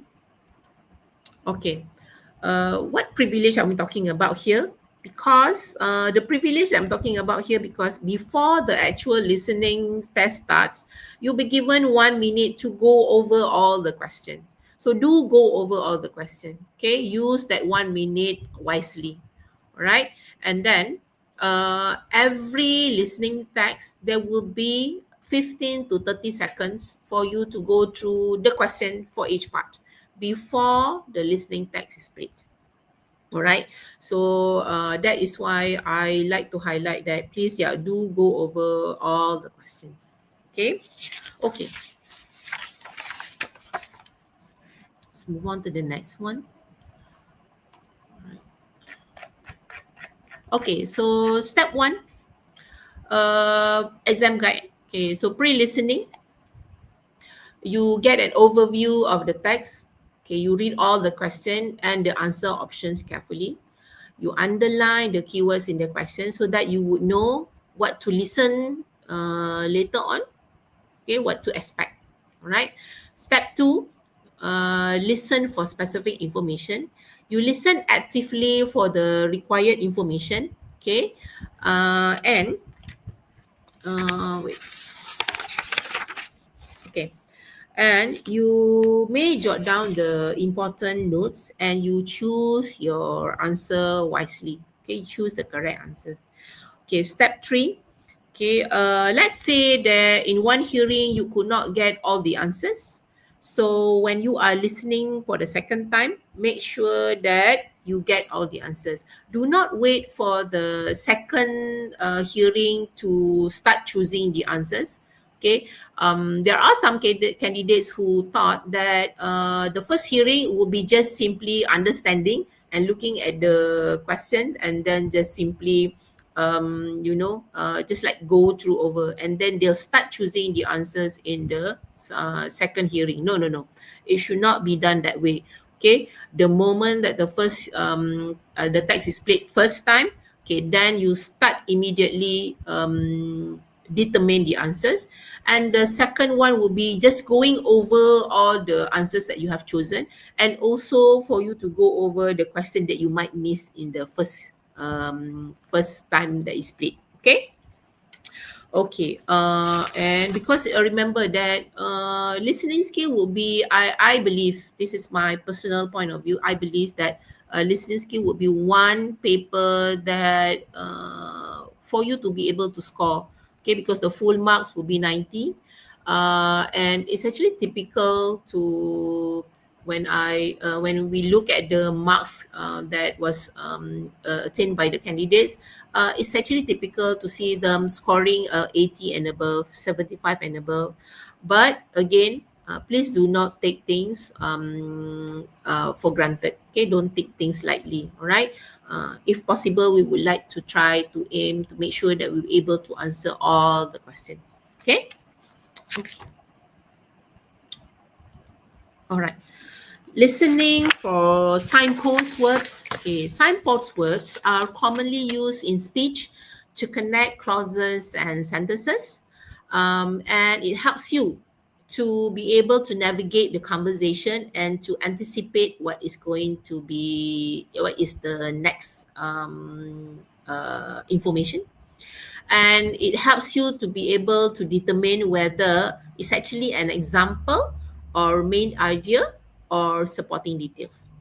Okay, so for example, these are signpost word. For example, moreover, in brief, in addition, in conclusion, most importantly, and a lot more.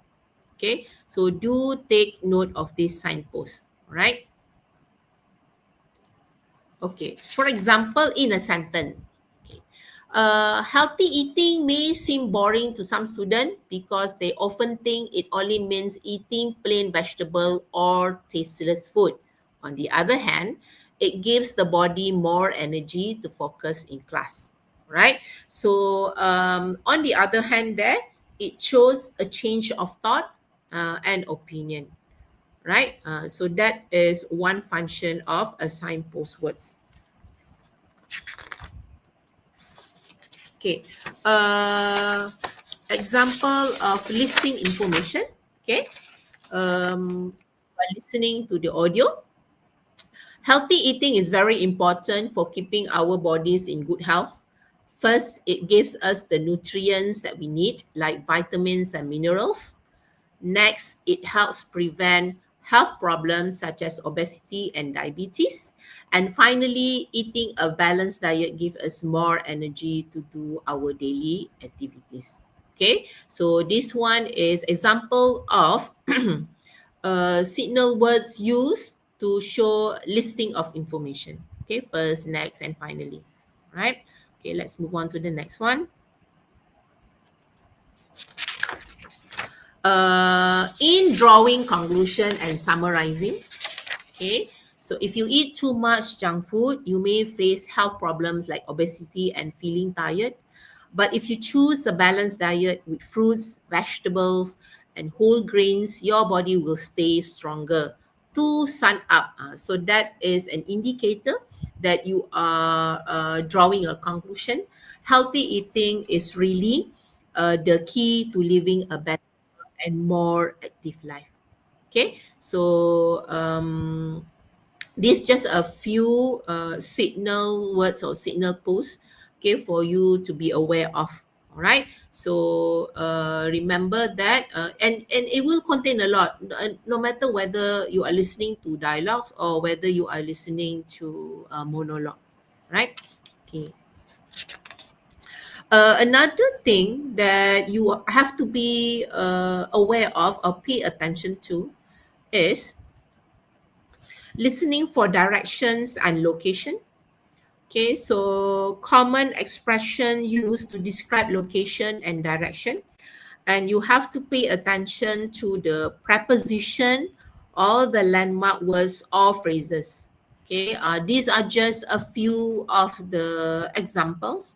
Okay, straight ahead, opposite the library, just around the corner, across the street, on your right, on your left, next to the bank, next to the school, or take the second right, or go along this road path at the roundabout, take the first exit, at the junction. So those are some of the preposition or landmark. And if I'm not mistaken, this one, you would listen to all of this in the first part, either question 6 or question 7. Okay, you are going to do one later on. Okay, so you will be able to test your understanding of preposition and landmarks, words and phrases. Right? Okay. Listening for main ideas and supporting details. Okay, so what is actually main idea? So when you are listening, main idea is the central thought or issue or main argument present in the listening text, and supporting details are elaboration of the main idea. Okay, okay, so when you are listening for the main points, okay, you exclude the details and the examples. And in order for you to determine whether it's main points or not, sometimes the ideas might be repeated several times, maybe in a different way, but otherwise you know that it's talking about the same idea. And you are going to listen for phrases such as, for example, such as, okay, and in the end, you're going to ask yourself what the recording is all about. Okay, let's move on to the next one. Okay, listening for specific information. Okay, when you are listening for specific information, you are looking for perhaps names, dates, numbers, specific name for specific place, and things like that. Okay, the details are specific, and some of the question may contain some of the words and phrases that have been paraphrased from the original audio text. Okay, so that means when you are listening, you are trying to listen to words and phrases that have similar meanings. And also, please concentrate on relevant parts of the information. So that's why it's very important for you to read the questions earlier. So then when you are listening, you will be able to determine where does the answer lies. Okay, we'll be able to identify the main idea or the specificities you are looking for. So that is why the importance of you reading the question and go over all the options given. Okay, but if you could not make a connection between the information and also the main idea of the whole subject, then probably the information is actually is considered like irrelevant. Okay.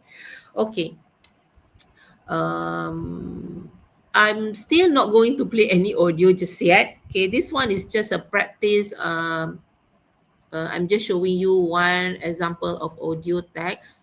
Okay, so if you look at it, okay, in the script it says that nowadays many young people are choosing to delay marriage. So they prefer to focus on education, career opportunities, and personal growth before settling down. So my question is, what is actually the main idea? So anyone would like to tell me which one do you think is the main idea, A, B, or C? You may, can you type it in the comment section? Is it possible?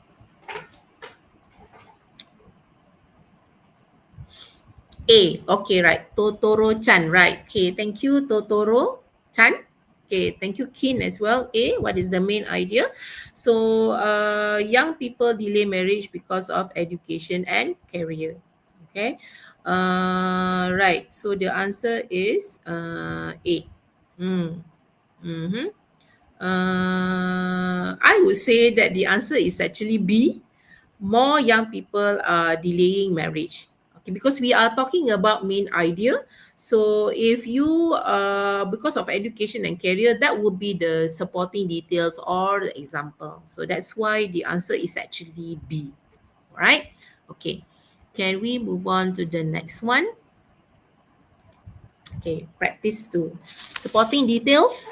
Okay, drinking enough water every day is important for health. So for example, it helps regulate body temperature, keeps the skin healthy, and support digestion. So question, which is the supporting detail? A, drinking water is important for health. B, drinking water helps regulate body temperature. And C, drinking water every day. Okay, so can anyone, right? Answered B, Nia answered B as well. Attitude Gwen, right? So yes, you are correct. Okay, so drinking water helps regulate body temperature because we are asking for supporting details. Yes, correct. Okay, good job. Okay, so let's move on to the next one. Okay, practice 3 signal word. I'm sure this one is obviously which one introduce a contrast. And I know that the answer would be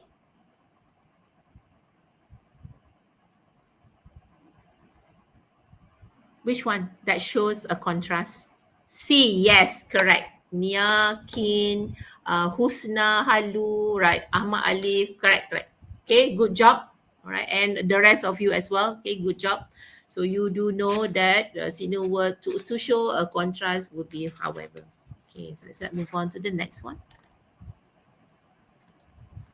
Okay, so let's try and have a practice. And I hope that you are ready for it. But before we start, I like to go over part 1, question 1 to 7. Okay, so the test format would be a dialogue followed by 7 questions. It's MCQ. The duration of the whole part 1, because when you're listening twice, right? So approximately 10 minutes. Okay, word count is 600 to 650 words, and the CFR level is between A2 to B1. The CFR level that we are talking about here would be the vocabulary that is used in the audio text or in the dialogue here. And so the question would be also between A2 to B1. Okay, and one question would be on a visual or a diagram. Okay, because again, remember I told you that there will be one part testing your understanding towards location and or direction. Okay, so let's have a look at the question here. I hope it's clear. Is it clear on your part? It's clear on my part. Okay, so there are 7 questions there. Okay, so I like you to listen to the audio. Okay, so let's have a look at all the questions there. Okay, look at question 1, 2, 3, 4, 5, 6, and 7.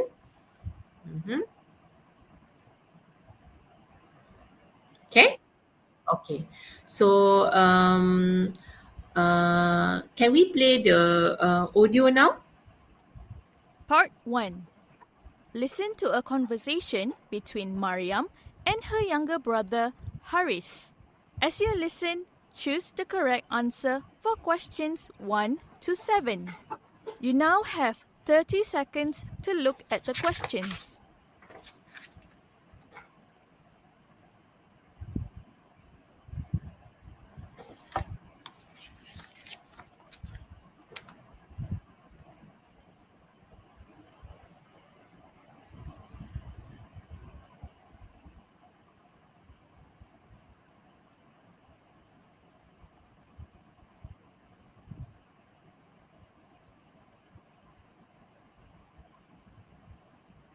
Now listen carefully and indicate your answers on the multiple choice answer sheet. Hey Haris, why the sad face? You didn't even join the family for breakfast this morning. There's nothing for me to be happy about. Mum says I cannot play video games. I can only play if I clean and tidy up my bedroom. I think my bedroom looks fine. Don't you agree, Mariam? What? You call this clean and tidy? Just look around you. There's a thick layer of dust all over your computer. The light from the sun clearly shows it.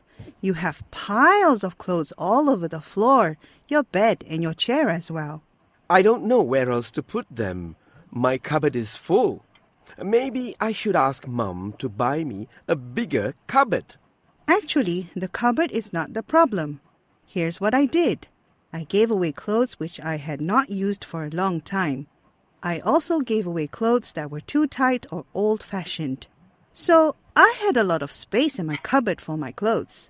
It's true. I've many clothes in the cupboard that I don't like or can't use anymore. You can give those clothes to organizations that help poor people. Good idea, Mariam. But what I'm not happy about is that I can see your football boots on the bookshelf. The boots are covered with mud. Why are they there, Haris? Mom told you many times to remove your boots before you enter the house. You could have at least put them by your door. Don't be lazy. The smell of the mud and your dirty socks fill up the room. Dirty boots bring all kinds of bacteria into your room. I know, but I was too tired after my game yesterday. Oh my goodness! Are those dead cockroaches near the window? Oops, I didn't see that. But it's okay. because cockroaches are common in houses. My friends' rooms have them too. Harris, you'll never find a cockroach in my bedroom. Why? Because I never leave dirty plates in my room. Surely you know food attracts cockroaches and other insects. It's unhealthy to eat food if insects have touched them. It can make you sick. Stop eating in your bedroom. I'm fine, Mariam, don't worry. I've not been sick at all. But you cough and sneeze a lot, especially at night. You don't sleep well. And because you don't sleep well, the next morning you keep yawning. No wonder you keep saying you're tired. If your room is clear of all the mess, you will sleep better. I didn't know this. It's not just your body which suffers, Harris. Your mind also suffers if your environment is unhealthy. My mind? How is that possible? Well, let me ask you this. Is it easy for you to find what you're looking for in your room? Not really. Most of the time, I have to look all over and make a mess of my room. Sometimes my heart beats fast when I'm late for school and I still can't find my homework. It makes me angry with myself throughout the day. Then I'll have a really bad day. Exactly, Harris. You've said it very well. Try to arrange your furniture and organize your things properly. Then you can find your things easily. Since you love football, why don't you decorate your room with posters of your favorite player, like Ronaldo? This will make your room much nicer. At night, you'll have a good sleep and you'll wake up fresh. Your day will start and end well. What a great suggestion. Mariam, will you help me? Of course. We'll clean the floor and remove the dead cockroaches first.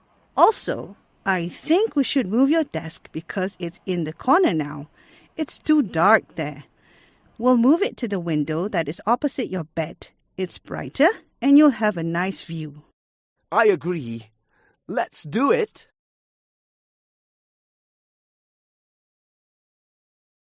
Now you will listen to the recording again. Hey, Harris. Why the sad face? You didn't even join the family for breakfast this morning. There's nothing for me to be happy about.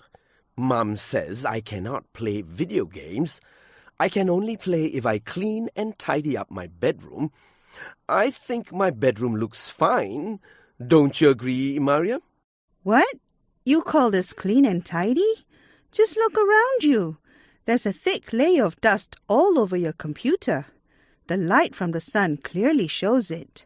You have piles of clothes all over the floor, your bed and your chair as well. I don't know where else to put them. My cupboard is full. Maybe I should ask Mum to buy me a bigger cupboard. Actually, the cupboard is not the problem. Here's what I did. I gave away clothes which I had not used for a long time. I also gave away clothes that were too tight or old-fashioned. So I had a lot of space in my cupboard for my clothes. It's true. I've many clothes in the cupboard that I don't like or can't use anymore. You can give those clothes to organizations that help poor people. Good idea, Mariam. But what I'm not happy about is that I can see your football boots on the bookshelf. The boots are covered with mud. Why are they there, Harris? Mom told you many times to remove your boots before you enter the house. You could have at least put them by your door. Don't be lazy. The smell of the mud and your dirty socks fill up the room. Dirty boots bring all kinds of bacteria into your room. I know, but I was too tired after my game yesterday. Oh my goodness! Are those dead cockroaches near the window? Oops, I didn't see that. But it's okay, because cockroaches are common in houses. My friends' rooms have them too. Harris, you'll never find a cockroach in my bedroom. Why? Because I never leave dirty plates in my room. Surely you know food attracts cockroaches and other insects. It's unhealthy to eat food if insects have touched them. It can make you sick. Stop eating in your bedroom. I'm fine, Mariam, don't worry. I've not been sick at all. But you cough and sneeze a lot, especially at night. You don't sleep well. And because you don't sleep well, the next morning you keep yawning. No wonder you keep saying you're tired.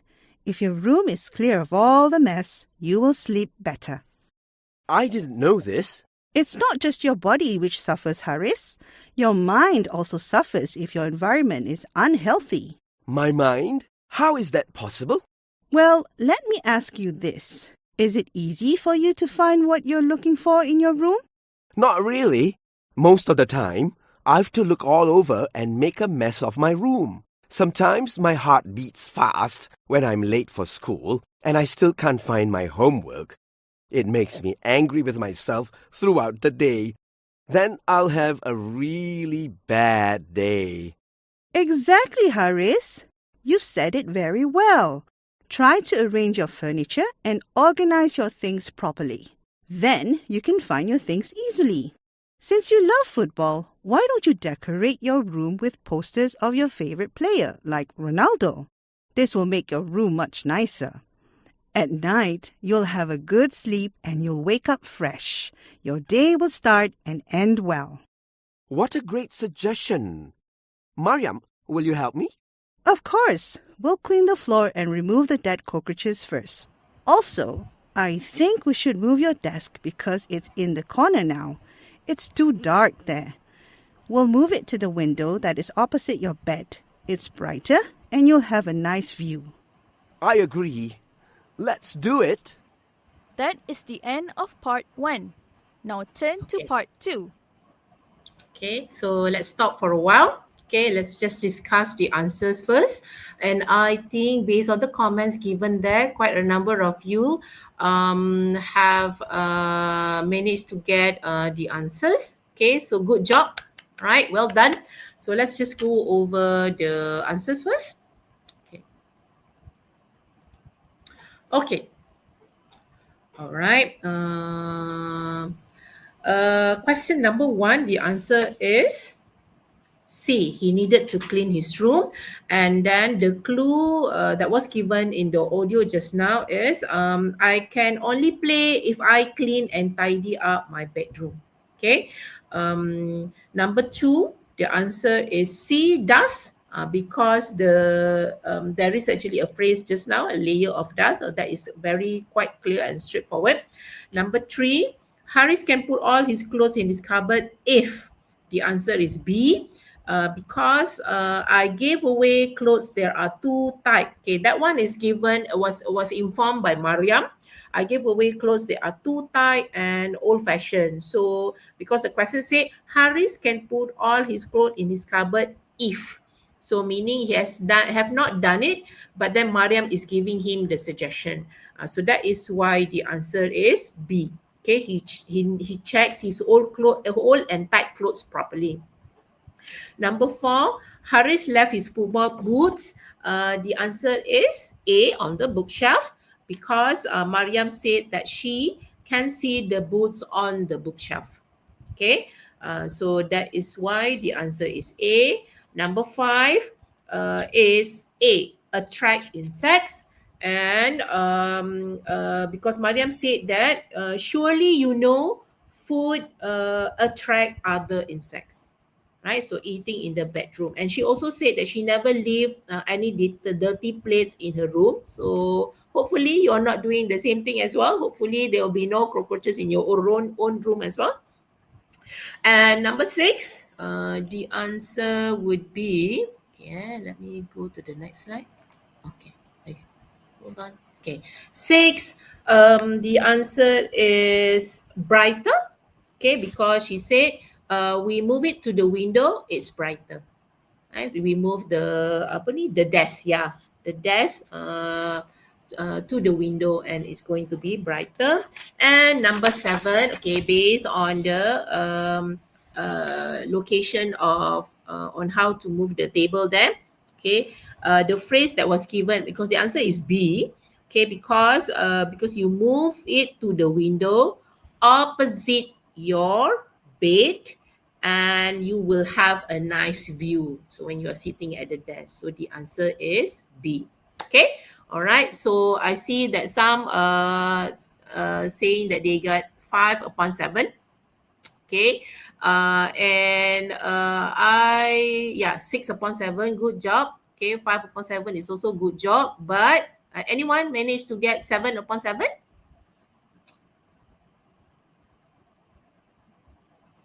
Okay, right. Remember, after this, whenever you are doing any listening practice, okay, good job, Dian. Okay, I would like you to try to make sure that you will try to score 7/7 in part one because the level is lower. Okay, I would say the lowest out of all the 7 parts. All right. Okay. So, before we move on to the next point, to the next part, question 8 to 14. Okay, so you will be listening to a monologue followed by 7 questions. Again, with 3 options answers, and the duration would be around 10 minutes. And the word count, meaning the length of the audio, would be around 600 to 650 words, not much of a difference from the first part just now that you were listening to. And the CFR level for the vocabulary is slightly higher. It's just between B1 to B2. It's actually your level. Okay, your level, a typical level for pre-U students, okay, B1 and to B2. And the CFR level words are, mostly B2 and below. B2 and below. You will rarely hear a C1 word. Okay, so let's show the question. Okay, so there are 14 questions there. So hopefully everyone be able to read the question and go over all the questions, right? So can I have the audio play? Part 2. Listen to a talk by Dr. Amir, a human relations officer. As you listen, choose the correct answer for questions 8 to 14. You now have 30 seconds to look at the questions. Okay, so please look over all the questions, pay attention to the question and also the answer options, all right?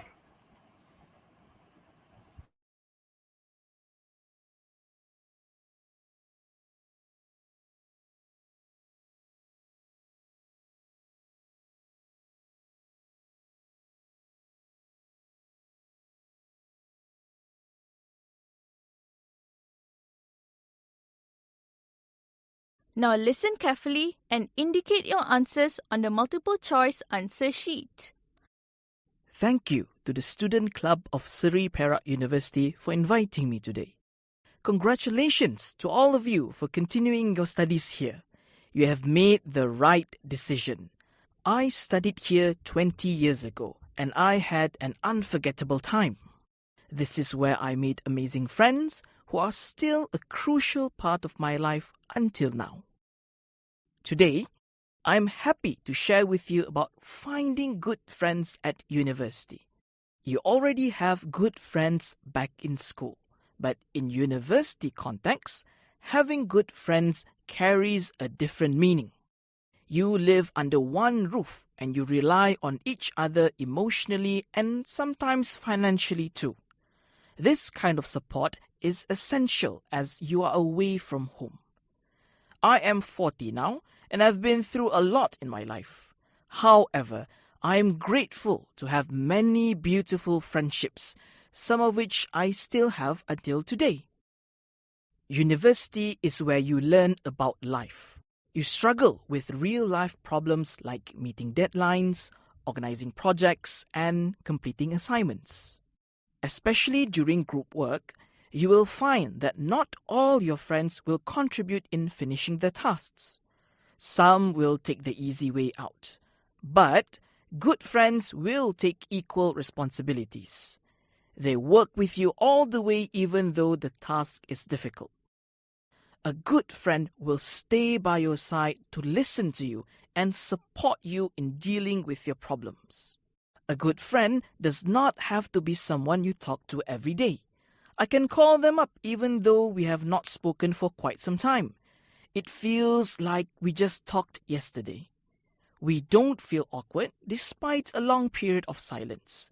In other words, a good friend is not just someone we want to contact when we have good news or terrible news, but there are those we can contact anytime about anything. I'm lucky to have had the same 3 best friends since I started university. Yes, we are separated by distance and situation. We seldom meet, but our friendship has remained strong after all these years. We met at a point in our lives when we had similar struggles. We all came from different backgrounds. We also have different interests and characters. Yet there was, and still is, an incredible sense of trust, loyalty, and togetherness. Good friends can be anyone, even someone you have not met face to face. They might be someone you talk to online regularly through social media. They may have different skin or hair colors from you. Despite these differences, you can still connect due to shared hobbies and sense of humor. What is more important is we must be good friends with other people first. It is often said that you take what you give, and do good and good will come to you. So, if we are good friends, we will attract good friends to our lives too. You need to be as honest as possible. I respect people more if they tell me what they really think rather than just what they think I want to hear. Okay, students, I wish you all the very best. Take good care of yourselves and the people around you. Enjoy your new chapter of life.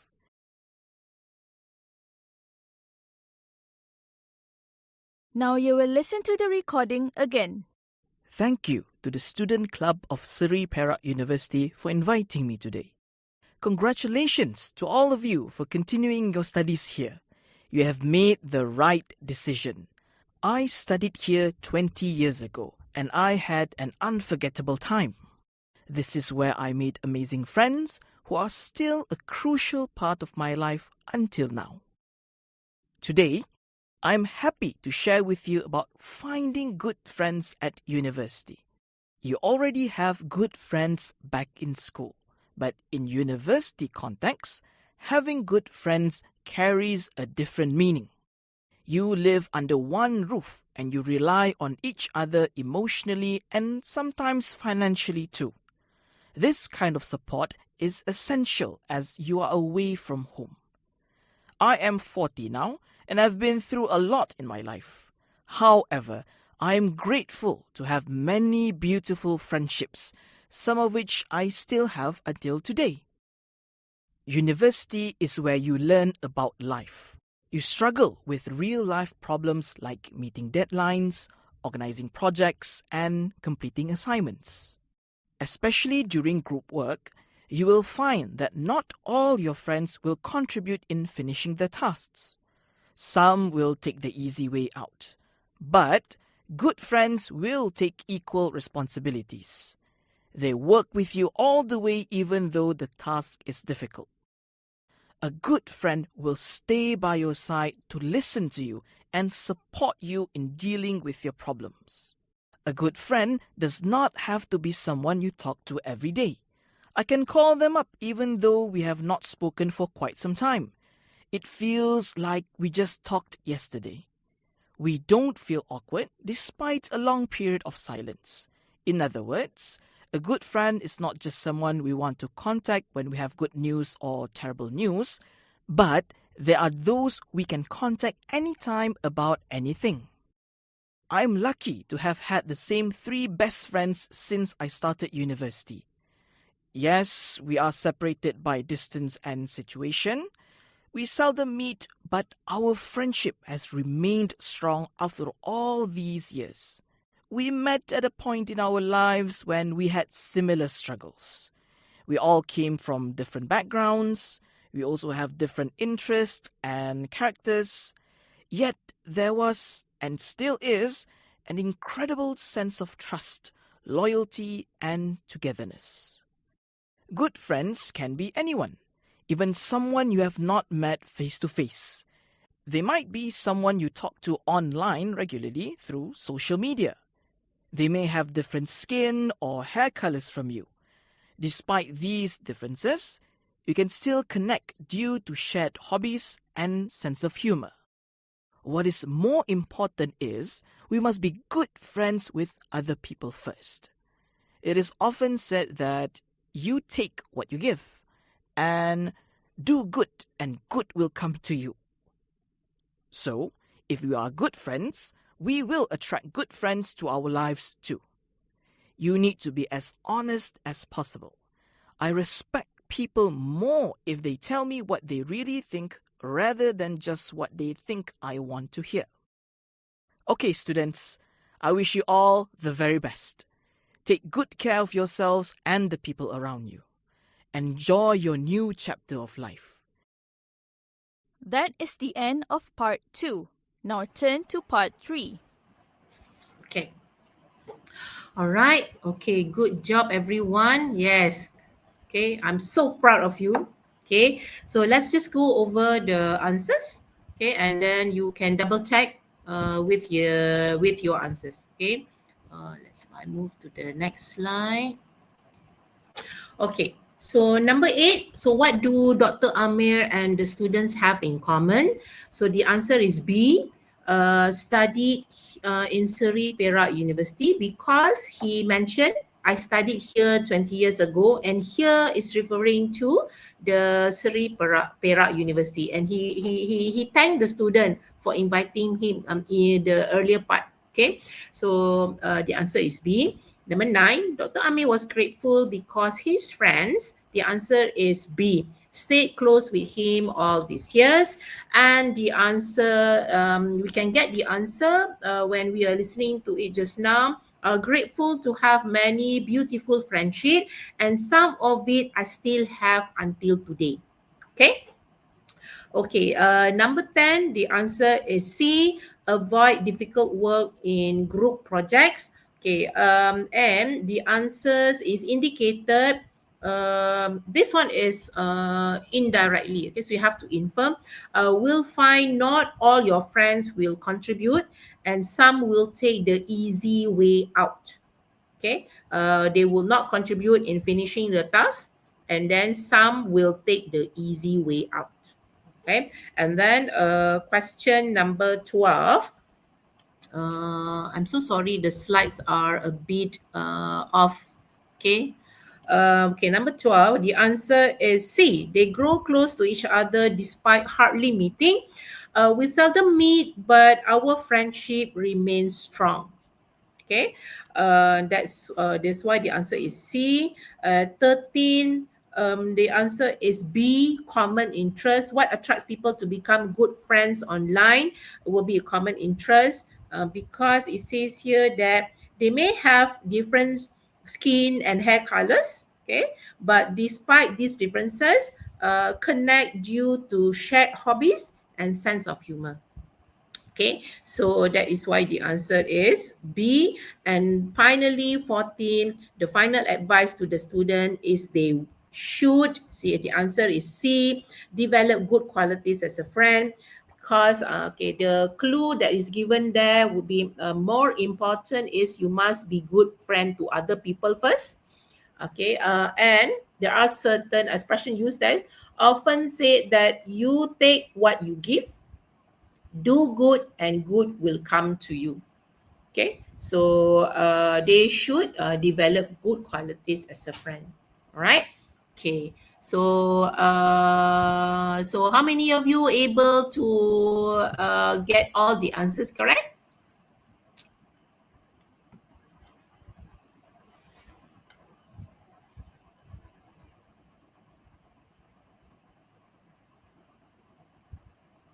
Okay, some I think the most difficult part would be question number 10 and 11, I believe. Okay, all right. So 5 upon 7 again. Okay, don't give up. Okay, you may try again with a different listening question. Okay, so don't give up. All right.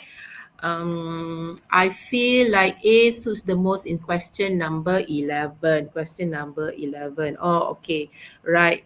Because when we feel like doing it, okay, yeah, I do agree with that. That is very similar with the answers. Okay. because I think that you are using the clue that we can contact about any time or anything. But also, and then it's not someone that we contact when we have good news or terrible news. Okay, but then 11, the answer is B, when we start feeling distant. The clue there is because we have not spoken for quite some time. And also the fact that we don't feel awkward despite a long period of the silence. Okay, so that is why the answer is B. Okay, yeah, but I do agree. It doesn't necessarily mean that when you choose A and it means you chose the wrong answer, it shows that you are a bad listener. No. It means that you actually understood the question actually, and you'll be able to listen well just now. Okay, so don't worry so much about that. But that, yeah, again, yes, the answer is actually B. Okay. Okay, so let's move on to part 3. Okay. I'm sorry. Oh, did I do? Oh, okay. Tak apa. I have actually gone through number 13 and 14. Okay. So let's have a look at part 3. Okay. So before we start part 3, remember I told you that you will be listening to 3 different speakers, and it will be a monologue spoken by 3 different speakers on the same topic. Okay, it will be a similar topic, but 5 options will be given to you. So that means there will be 2 options that are going to be unused, and the duration that you'll be listening to would be 6 minutes in total, because all the text is around 300 to 450 words in total. Okay, and the CFR level is B2, and wording will be CFR level will be mostly B2 and below. Okay, so let me show you the question. All right. Okay, so there will be 3 friends, Eva, Joe, and Min. They will be talking about their memorable gift for Mother's Day. And if you look at the 5 options given there, colorful flowers, special picnic, favorite food, surprise present, and E, unexpected lunch. So all you need to do is just to identify Eva is which one, Joe is which one, and Min is talking about which memorable gift. Right? Okay, so can I have the audio played? Part 3. Listen to 3 friends, Eva, Joe, and Min, talking about their memorable gifts for Mother's Day. For questions 15 to 17, choose from the list A to E the most memorable gift according to each speaker. Use the letters only once. There are 2 extra options which you do not need to use. You now have 15 seconds to look at the questions.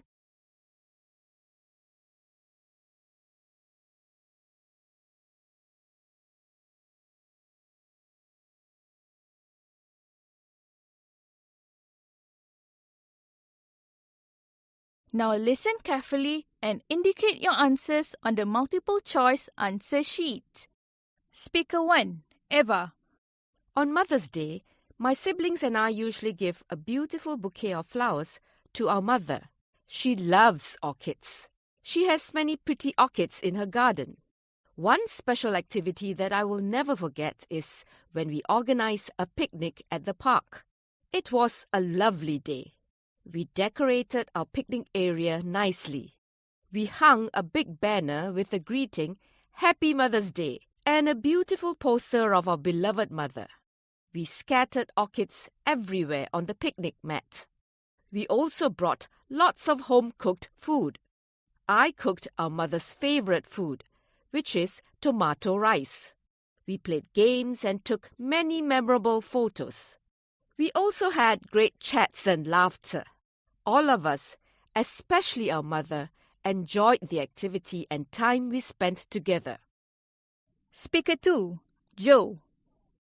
My mother spends a lot of time cooking for the family. We appreciate her efforts and enjoy her delicious food.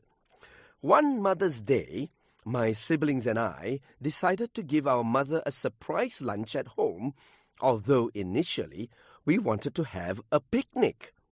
We wanted her to take a break from cooking and enjoy the Mother's Day celebration. In the morning, my youngest sister took her shopping. It is one of her favorite activities. The rest of us made the preparations at home. We cooked her favorite dishes and prepared her favorite drinks. We set and decorated the table beautifully. We even labeled the dishes and her special VVIP seat. When our mother returned from shopping and saw the table, she was so happy that she cried. She hugged and thanked us. Speaker 3, Min. My mother has a garden full of beautiful and colorful flowers. She looks after the plants well. Sometimes she even talks to them. One Mother's Day celebration that I remember well is when my siblings and I gave her a special gift. We wanted to give her a bouquet of flowers, but we changed our plan. Instead, we bought a set of gardening tools. She does not have the time to go shopping. She is always busy with housework. The day started with a special breakfast picnic in the garden. We cooked her favorite pancakes and sandwiches. After breakfast, we requested for a tour of her beautiful garden. We then rewarded her with a present, which included the set of gardening tools, a watering can, personalized apron, gloves and hat.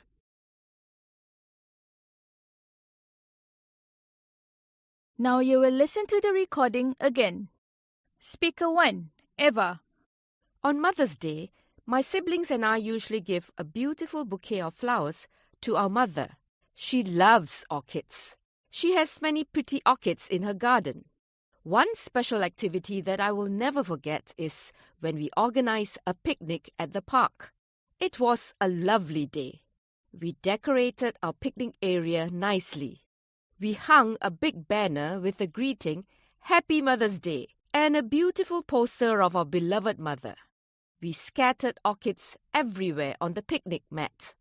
We also brought lots of home-cooked food. I cooked our mother's favorite food, which is tomato rice. We played games and took many memorable photos. We also had great chats and laughter. All of us, especially our mother, enjoyed the activity and time we spent together. Speaker 2, Joe. My mother spends a lot of time cooking for the family. We appreciate her efforts and enjoy her delicious food. One Mother's Day, my siblings and I decided to give our mother a surprise lunch at home, although initially we wanted to have a picnic. We wanted her to take a break from cooking and enjoy the Mother's Day celebration. In the morning, my youngest sister took her shopping. It is one of her favorite activities. The rest of us made the preparations at home. We cooked her favorite dishes and prepared her favorite drinks. We set and decorated the table beautifully. We even labeled the dishes and her special VVIP seat. When our mother returned from shopping and saw the table, she was so happy that she cried. She hugged and thanked us. Speaker 3, Min. My mother has a garden full of beautiful and colorful flowers. She looks after the plants well. Sometimes she even talks to them. One Mother's Day celebration that I remember well is when my siblings and I gave her a special gift. We wanted to give her a bouquet of flowers, but we changed our plan. Instead, we bought a set of gardening tools. She does not have the time to go shopping. She is always busy with housework. The day started with a special breakfast picnic in the garden. We cooked her favorite pancakes and sandwiches. After breakfast, we requested for a tour of her beautiful garden. We then rewarded her with a present, which included the set of gardening tools, a watering can, personalized apron, gloves and hat. That is the end of part 3. Now turn to part 4. Okay, all right. Okay, so let's go over, and I'm sure it's very easy, okay, for everyone to answer all the 3 questions here. Okay, so let's have a look. Okay, For Eva, the answer is, okay, let me change my slide. Okay, organize a picnic at the park. Okay, and because the speaker said it was a lovely day, the phrase organized picnic at the park was there, so it's like a giveaway. That one I believe it's like a giveaway. It's very straightforward, so that's why the answer is B, special picnic. And there might be other distractor. We're mentioning about the orchid, the cooked food, and a lot of other things as well, foodless label and things like that. But otherwise, the answer is actually B. Okay, so those who managed to get that correct, good job. Okay, for Joe, the answer is E. Okay, cooking, the answer is E, unexpected lunch. Because he mentioned about cooking. The mother always cook for the family, so we had a surprise lunch at home. We prepare it at home. We cook her favorite dishes and her favorite drinks, and she was so happy that she cried. Okay, so the answer is C. Sorry, the answer is E. Sorry. Lah, salah tulis Okay, sorry. Okay, the answer is actually E, unexpected lunch. Okay, so the typo there. Okay, and 17, mint. Mint, the answer is D. Okay, surprise present. Okay, what happened here? I had all the answers wrong here. Sorry. So 15 is B, 16 is E, and 17 is D. Okay, surprise present. Okay, because they gave her a special gift, buy her a set of gardening tools, wanted to give her a bouquet of flowers, but they changed their plan. Okay, so that is why the answer is D, surprise present, right? So yeah, I think the majority of you will be able to get the answers correct. Okay, so good job. All right. Okay, so let's move on to the next one. So sorry for the typo there. All right. Okay, so part 4. Okay, question 18 to 24. So the test format is you're going to listen to a dialogue with 7 questions and with 3 options MCQ. And the duration is approximately 10 minutes overall. And because you're listening the audio twice, and the word count is 600 to 750 words, combining all the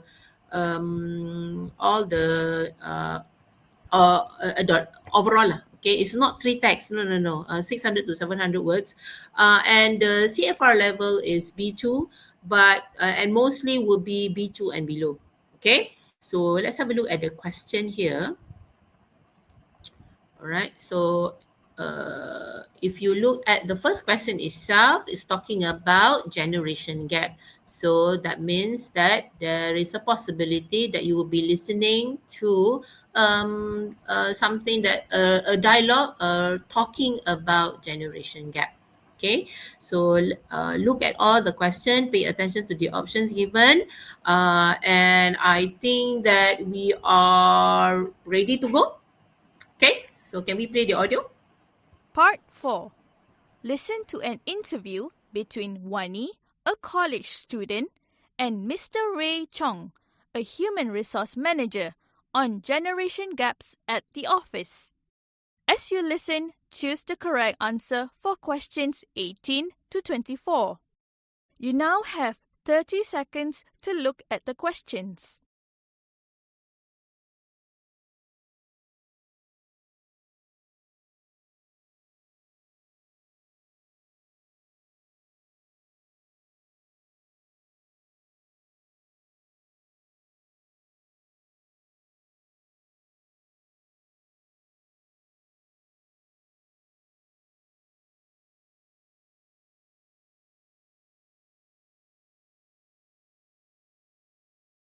Now listen carefully and indicate your answers on the multiple choice answer sheet.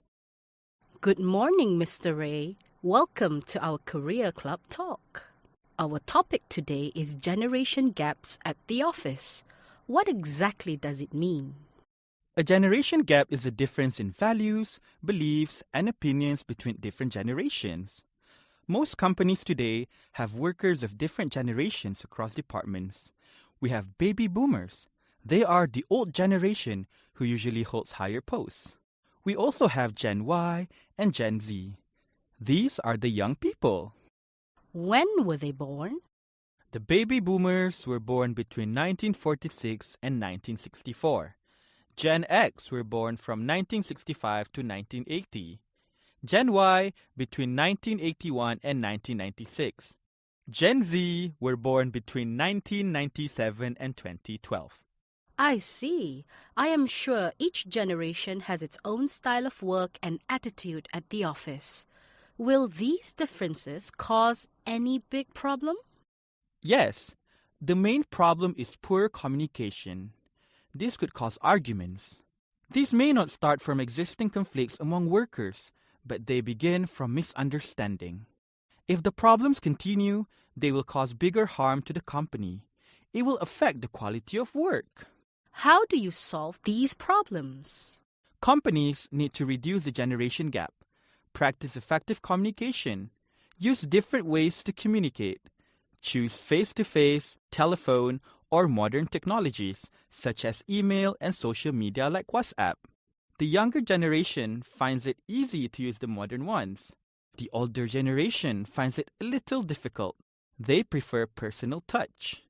Just like my parents, uncles, and aunties, they prefer the old school of communication. You are right.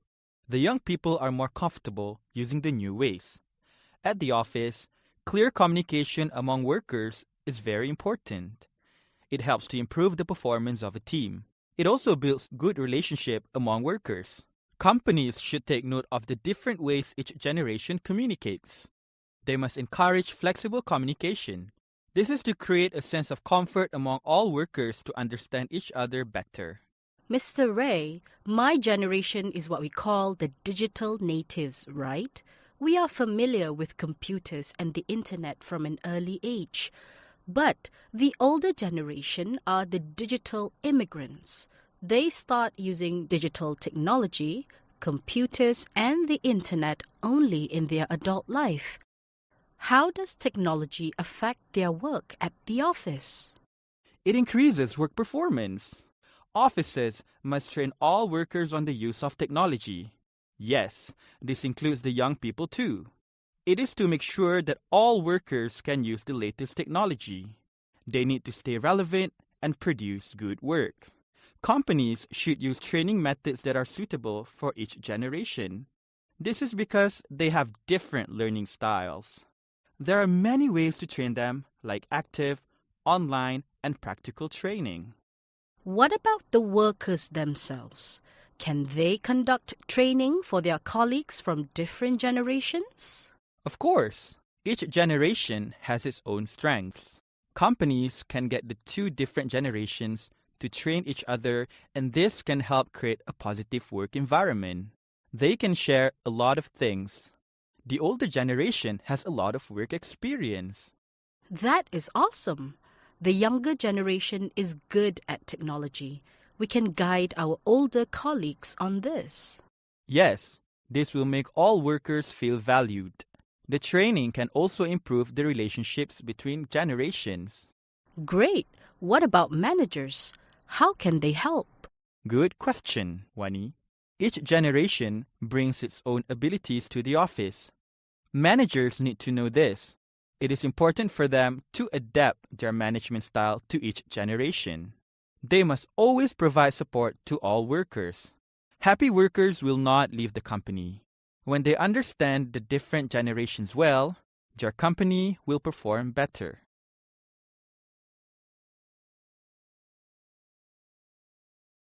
Now you will listen to the recording again. Good morning, Mr. Ray. Welcome to our Career Club Talk. Our topic today is generation gaps at the office. What exactly does it mean?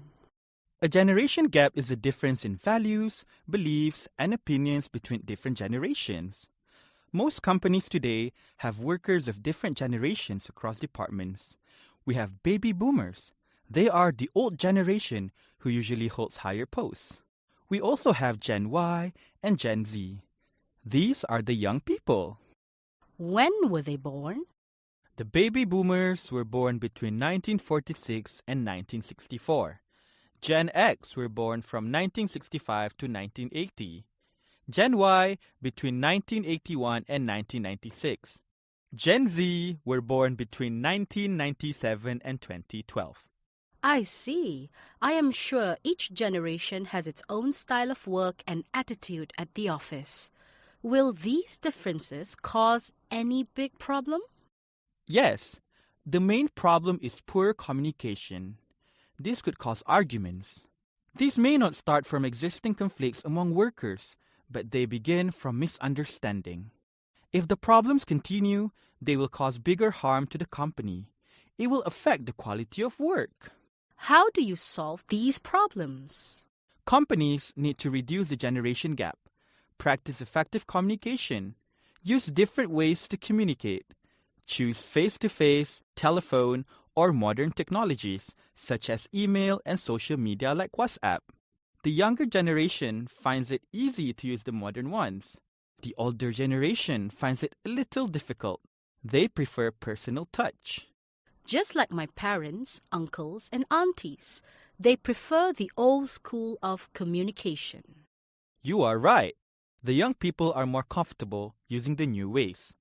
At the office, clear communication among workers is very important. It helps to improve the performance of a team. It also builds good relationship among workers. Companies should take note of the different ways each generation communicates. They must encourage flexible communication. This is to create a sense of comfort among all workers to understand each other better. Mr. Ray, my generation is what we call the digital natives, right? We are familiar with computers and the internet from an early age. But the older generation are the digital immigrants. They start using digital technology, computers, and the internet only in their adult life. How does technology affect their work at the office? It increases work performance. Offices must train all workers on the use of technology. Yes, this includes the young people too. It is to make sure that all workers can use the latest technology. They need to stay relevant and produce good work. Companies should use training methods that are suitable for each generation. This is because they have different learning styles. There are many ways to train them, like active, online, and practical training. What about the workers themselves? Can they conduct training for their colleagues from different generations?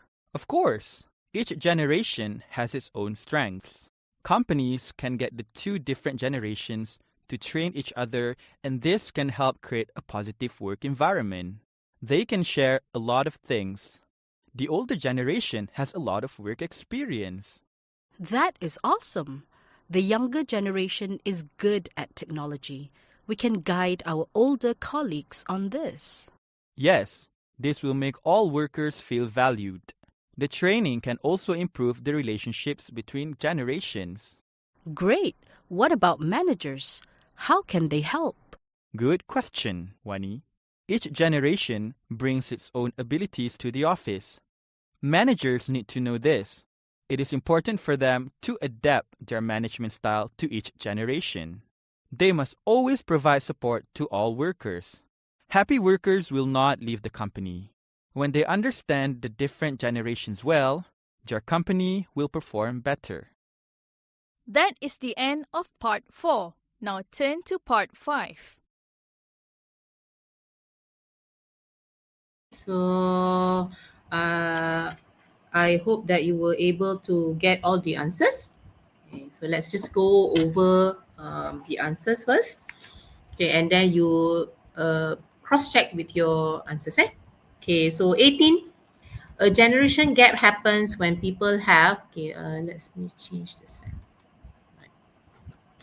The answer is A, ideas, because the clue given there just now talking about people have different values, beliefs, and opinions. Okay, so that's why A will be the most suitable answer. Okay, 19. The quality of work suffers when workers fail to. The answer is A, interact well, because in the audio just now, it highlighted that the main problem is poor communication. Okay, 20, the answer is A, use different ways to communicate. And the question is, how can workers generate efficient communication? And the answer is 20 is A, various methods, because it was highlighting the different way to communicate, choose face-to-face, telephone, or modern technology, and because it practice effective communication. Okay, so that's why the answer is A. 21. Workers of different generation work best when they B, work as a team. And the clue is given there is it mentioned about create comfort among all workers, and able to build good relationship among workers. And it talks about also clear communication among workers, and in order to improve the performance as a team. So that is why the answer is B. Okay, 22. Why is technology training given to the young workers? The answer is B, to keep up with the latest development. And the clue mentioned there just now was make sure all the workers can use the latest technology, right? So that is why technology is also given, technology training is also given to the young workers. They want to make sure all the workers able to use the latest technology. And 23, by sharing their technological skill, the younger generation can. The answer is, okay, hold on, let me change the slide. Eh. Hold on, Oh, I did not have the, sorry. Okay, never mind. I'll just give you the answer here. Okay, 23, by sharing the technological skill, the younger generation can B, contribute to knowledge transfer. Okay, so because the clue mentioned just now was good at technology, and then can guide our older colleague on this. Okay, so that is considered as or implied to be knowledge transfer. And lastly, question number 24. Companies can perform well when managers, the answer is C, lead the workers with a suitable style. And the clue given there was adapt their management style to each generation. Okay, adapt their management style to each generation. Okay, so that is why the answer is C. Okay, lead the workers with a suitable style. All right. Okay, so hopefully all of you managed to get the answers just now, and you have cross-checked with your answers. All right. Okay, so let's move on to the next one. Okay, part 5. Okay, the question will be 25 to 30, and 3 dialogues will be played. 3 different unrelated short dialogues with 2 questions each. Okay, and I believe that all the dialogue will be played. Yeah, all the dialogue will be played at once. Then after that, we'll discuss the answers based on each dialogue. Right? Okay, so approximately 3 minutes. So 1 minute per dialogue. So it's not long. And the word count is 250 to 300 words. Okay, so some say 5/7 again. Some say they managed to get 4/7. Okay, my son says 6/7. Okay, good. Okay, good. So okay, let's go back to this one. So 250 to 300 words for each dialogue, and the level of the dialogue is between C2. Dialogue 1 is B2, and dialogue 3 is C1. Okay. Let me have it. Yep. Okay. So dialogue 1 will be B2, dialogue 2 and dialogue 3 will be in C1 level, And CFR level, yes, mostly C1 and below, C1 and below. Okay, so listen carefully and answer the question, right? Okay, wait, let me show you the question first. Hopefully it's clear. I think it's clear. Okay, everyone can see it. There will be 3 dialogue: 25, 26, 27, 28, 29, and 30. Okay, so can we have the audio play? Part 5, Dialogue 1. Listen to a conversation between Brenda, a student, and Mr. Daniel Ang, a badminton coach. As you listen, choose the correct answer for questions 25 and 26. You now have 15 seconds to look at the questions.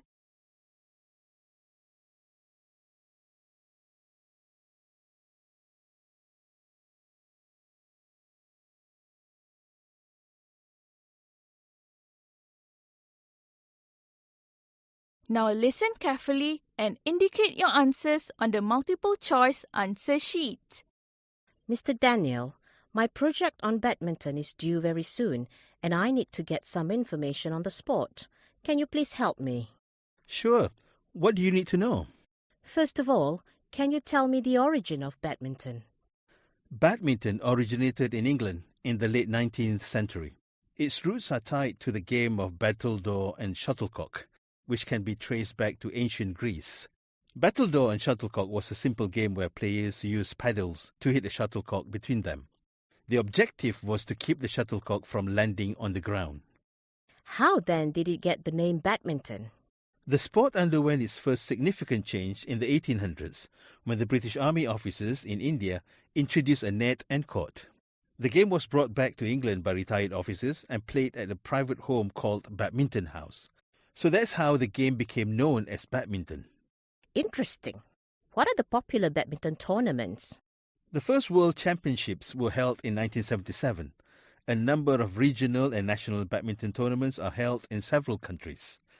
The best known of these is the All England Championships. Other well-known international tournaments include the Thomas Cup for men's team competition and the Uber Cup for women. Mr. Daniel, do you know when badminton was first included as an official sport in the Olympics? Well, badminton first appeared in the Olympic Games in 1972 as a demonstration sport. At the 1992 Games in Spain, it became a full medal Olympic sport. More than 1.1 billion people watched its Olympic debut on TV. There were competitions for men's and women's singles and doubles. Mixed doubles were introduced later at the 1996 Games. Thank you for sharing this information, Mr. Daniel.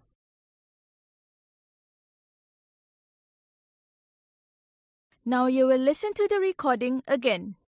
Mr. Daniel, my project on badminton is due very soon, and I need to get some information on the sport. Can you please help me?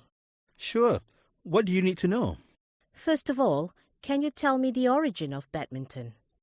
Badminton originated in England in the late 19th century. Its roots are tied to the game of battledore and shuttlecock, which can be traced back to ancient Greece.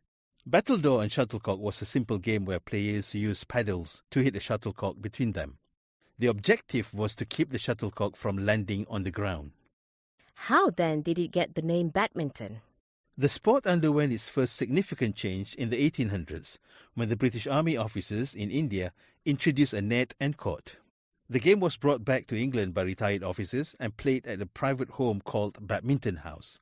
So that's how the game became known as badminton. Interesting. What are the popular badminton tournaments? The first World Championships were held in 1977. A number of regional and national badminton tournaments are held in several countries. The best known of these is the All England Championships. Other well-known international tournaments include the Thomas Cup for men's team competition and the Uber Cup for women. Mr. Daniel, do you know when badminton was first included as an official sport in the Olympics? Well, badminton first appeared in the Olympic Games in 1972 as a demonstration sport. At the 1992 Games in Spain, it became a full medal Olympic sport. More than 1.1 billion people watched its Olympic debut on TV. There were competitions for men's and women's singles and doubles. Mixed doubles were introduced later at the 1996 Games.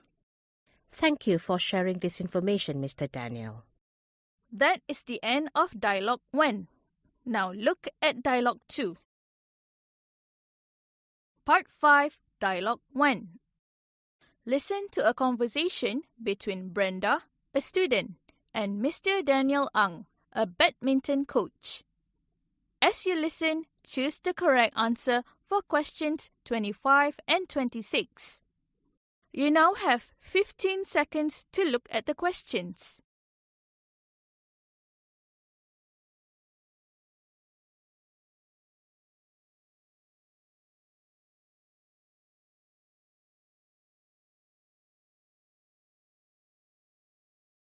Now listen carefully and indicate your answers on the multiple choice answer sheet. Mr. Daniel, my project on badminton is due very soon, and I need to get some information on the sport. Can you please help me? Sure. What do you need to know? First of all, can you tell me the origin of badminton? Badminton originated in England in the late 19th century. Its roots are tied to the game of battledore and shuttlecock, which can be traced back to ancient. Part 4. Listen to an interview between Wani, a college student, and Mr. Ray Chong, a human resource manager, on generation gaps at the office. As you listen, choose the correct answer for questions 18 to 24. You now have 30 seconds to look at the questions.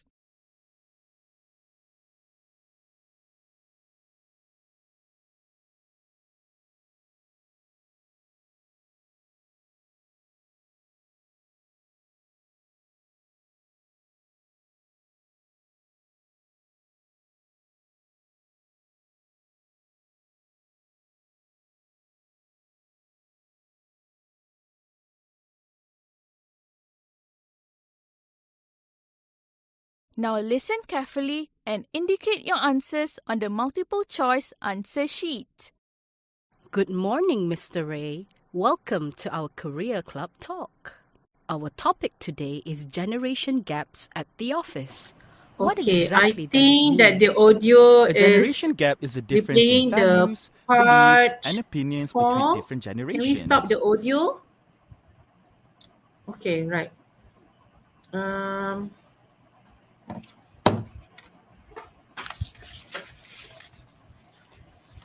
Can we have a look at part 5?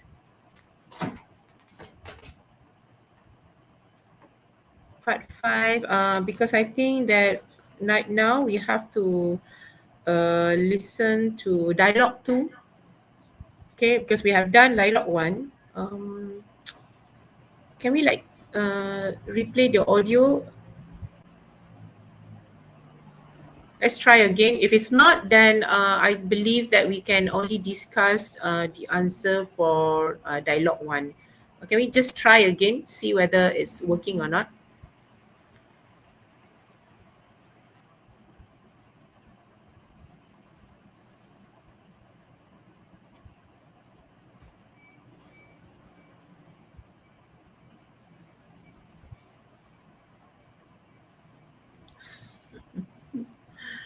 Okay, everyone, be patient. I know that you are hungry. Ipan, I know that you are hungry.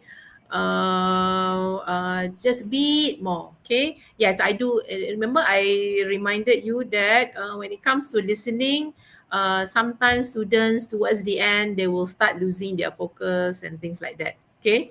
So, and yeah, because sometimes, because the audio is played twice. So and the total number of the whole test is 50 minutes.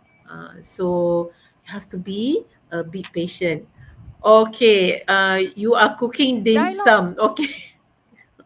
You're glad to know that. Okay, you are multitasking.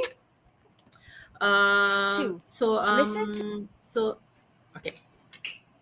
A conversation between Joyce and Professor Leong. As you listen, choose the correct answer for questions 27 and 28.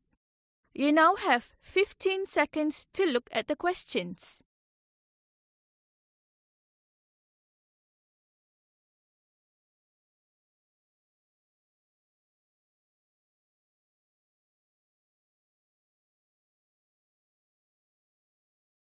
Now listen carefully and indicate your answers on the multiple choice answer sheet. It is often thought that the death of the dinosaurs is a great mystery. It is puzzling indeed. About 65 million years ago, dinosaurs lived all over the earth. They had existed for nearly 200 million years. Suddenly, they all became extinct. Scientists widely believe that a giant rock from space landed on Earth and killed the dinosaurs. How big is the meteor that could have wiped the dinosaurs into extinction? Evidence indicated that it crashed into southern Mexico and caused a hole about 200 kilometers wide.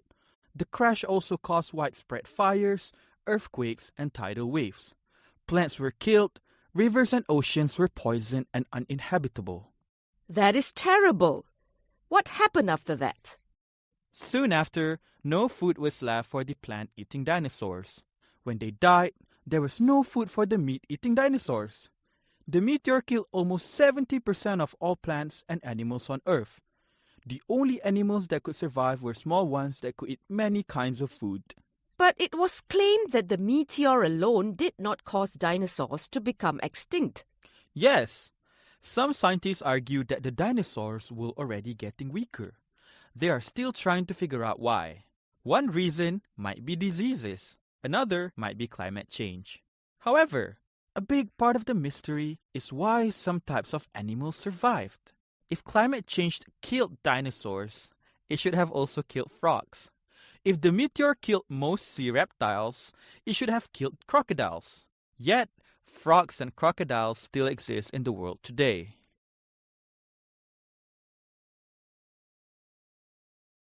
Now you will listen to the recording again. It is often thought that the death of the dinosaurs is a great mystery. It is puzzling indeed. About 65 million years ago, dinosaurs lived all over the earth. They had existed for nearly 200 million years. Suddenly, they all became extinct. Scientists widely believe that a giant rock from space landed on Earth and killed the dinosaurs. How big is the meteor that could have wiped the dinosaurs into extinction? Evidence indicated that it crashed into southern Mexico and caused a hole about 200 kilometers wide. The crash also caused widespread fires, earthquakes, and tidal waves. Plants were killed, rivers and oceans were poisoned and uninhabitable. That is terrible. What happened after that? Soon after, no food was left for the plant-eating dinosaurs. When they died, there was no food for the meat-eating dinosaurs. The meteor killed almost 70% of all plants and animals on Earth. The only animals that could survive were small ones that could eat many kinds of food. But it was claimed that the meteor alone did not cause dinosaurs to become extinct. Yes, some scientists argue that the dinosaurs were already getting weaker. They are still trying to figure out why.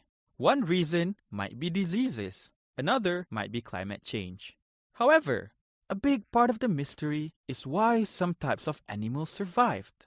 If climate change killed dinosaurs, it should have also killed frogs. If the meteor killed most sea reptiles, it should have killed crocodiles. Yet, frogs and crocodiles still exist in the world today. That is the end of Dialogue 2. Now look at Dialogue 3.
Okay.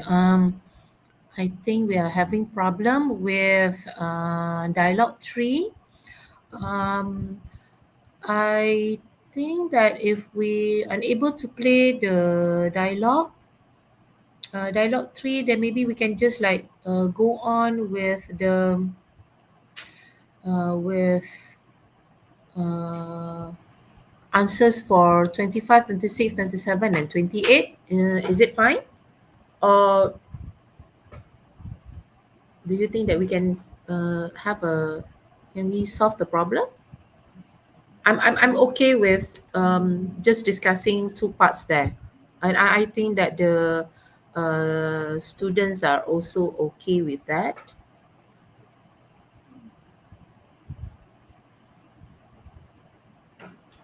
So can I move on? Okay. Is it okay? Okay. So let's so hopefully everyone, okay, you were able to get your answers, that you managed to get the answers. Okay, so if you why don't you try and type your answers for 25, 26, 27, and 28 in the comments box there, if you're able to do so. Okay. Yeah. Okay. Yes. Okay. All right. So 25. If you look at it. Okay. So dialogue 1. The answer is B. Name. Because the British Army made the major change for badminton in its name. Because the question that started was how did he get the name badminton? And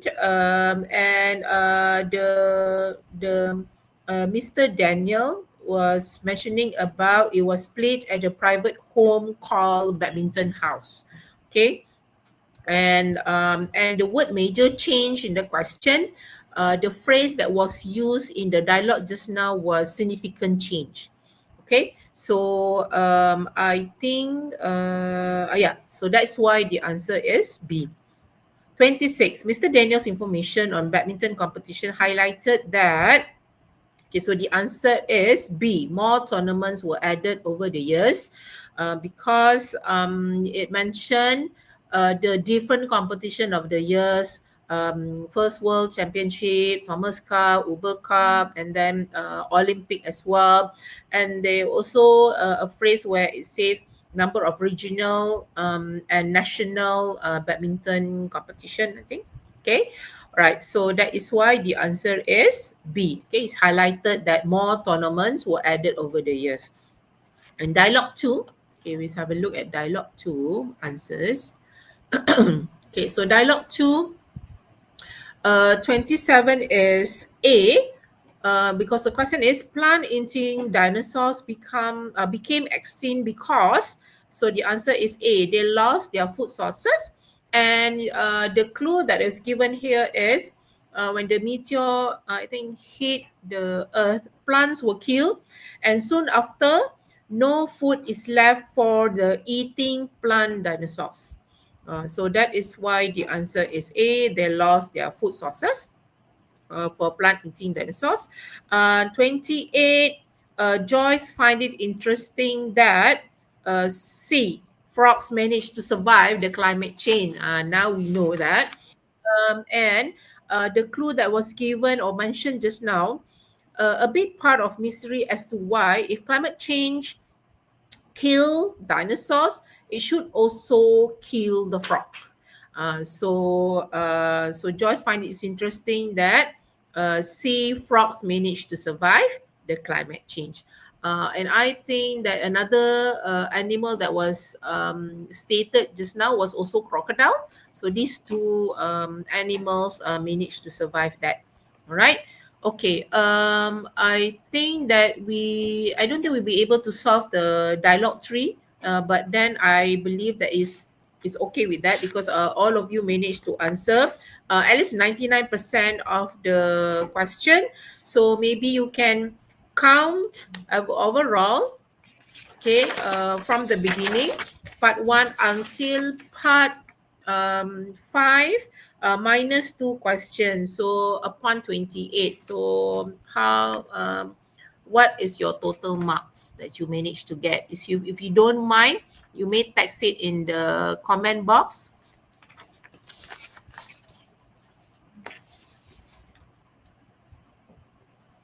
(24 upon 28). Okay, good job. Okay, 23 upon 27. Okay. 27. It's 28. Okay, 24 upon 28. Okay. All right, 24. All right, so majority so far seems to be around 23. Okay, good job, Iza. 27 upon 28. Only 23. No, it's still okay. Okay, you still have time for you to practice. All right. Okay, and then so that means after this, whenever you are doing any past year questions or any other MUET listening practices, okay, the complete one where they have all the 30 questions, be sure to check and to go over your answers, and also identify which part that you are weakest, which one is your weakest. Okay, is it part 5, is it part 4, or is it part 3? Okay, but if you ask me, I would like you to be able to score part 1 and part 2, no mistakes at all. Okay, because it's easier. The level of CFR is also lower, right? Okay, so 25, 26. Okay, good job, everyone. Okay, give yourself a clap. Okay, pat your shoulder. All right. Okay, let me move on. All right. So I would like to know which part or type of question that you feel was most challenging to you.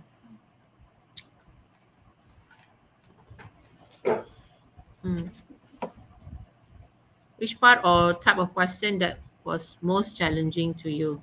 Was it part 1, 2, 3, 4, or 5? Part 4. Okay, right? Yeah, because the level has is higher. Okay, although it says it's B2, but then it's at the B2 high. Okay, so it's moving on towards C1. Yeah, part 4, right? Part 2. Okay, so that means that those who are, so I think majority are answering me is part 4. So and then you would see that the answer is not direct, and they have changed some of the phrases in the original audio and the question that they use. So hopefully, okay, after this, you pay attention to part 4. Okay, so those who feel that you did a lot of mistakes, you did not manage to get good marks just now for part 4. So you do a lot of exercises on that. But then I would also like to highlight that part 5 is also quite challenging as well. Okay, so and please do not ignore. But basically, if you ask me, I always this is what I always tell my student, please do not take anything for granted. So you just practice all the parts. So hopefully you will be able to get the marks that you wanted. All right. Okay, those questions. Okay, any other questions? Any question? Yeah. And I need to also, because Ash alias, those questions where they mention all the answers and then they got confused on the right one. Yeah, it's actually basically the same. Yes. Basically it's like reading. Because as you move on to the later parts, part 5, 6, and 7, for reading paper, you will notice that all the answers given are all correct. So it's the same goes with listening. Okay, because this is how they test your understanding. In order for you to be sure that you are choosing the main idea, you manage to get the clue given with based on the some of the words, or some of the, you notice that there are some phrases that have been rephrased. Okay, so yeah, this is what we call a higher listening skills, higher level of listening skill. After finishing the listening test, we'll be given to check all our answers again. Yeah, normally they will give you at least 30 seconds for you to just go over everything. Okay. what approaches can candidate use to accurately identify distractors in multiple choice listening questions, especially when the recording mentioned nearly all the listed option. Okay. When it comes to all the listed options given, one technique that they always use when they are preparing the answers is paraphrase. So you have to look at the question itself. Okay, what does the question want? And even sometimes the question also, they would paraphrase from the original version. So it all goes back to when you are listening, when you are understanding, and when we look at the question, you know what you are looking for. Okay, then because when they are listing all the option, normally they would put the other supporting details as well. So it's now for you to know which one is the main focus. Okay, so that is I believe will be one approach when you are dealing with those who are having all answers. Okay, okay. Wait, hold on. Wow. Okay. Do we have to paraphrase what the speaker? Okay, hold on. Okay. Do we have to paraphrase what the speaker says? Not all the time, but yes, but not all the time. All right. Okay. It will be a lot as you move on to part 3 and above, 3, 4, and 5 and above. Okay. In the dialogue, will the answers be given in order or they scattered around the dialogue? It will be given based on order. Okay, it will not be scattered around the dialogue. So you just listen. All the questions will be arranged according to that. Okay, if all the answers are mentioned, do we pick the first one mentioned?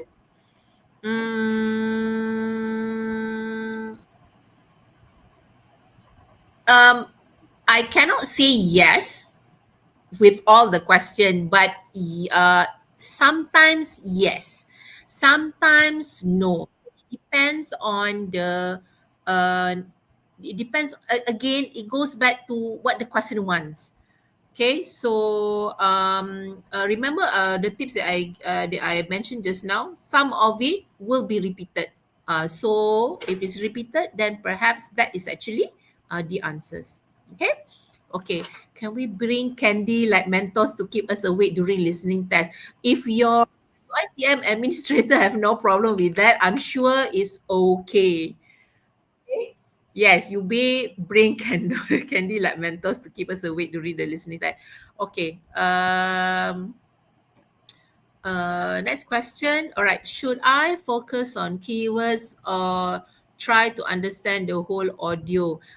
Understanding the whole audio is there, but at the same time, yes, when it comes to listening, it's not just one thing that you have to do. It's like 2 or 3 things or multiple things that you have to do. Not only you have to understand the whole day, because if you are focusing only on the keywords, then you have to ask yourself that's the whole idea, or what's the meaning of the whole audio, what's the meaning of the whole dialogue or monologue just now.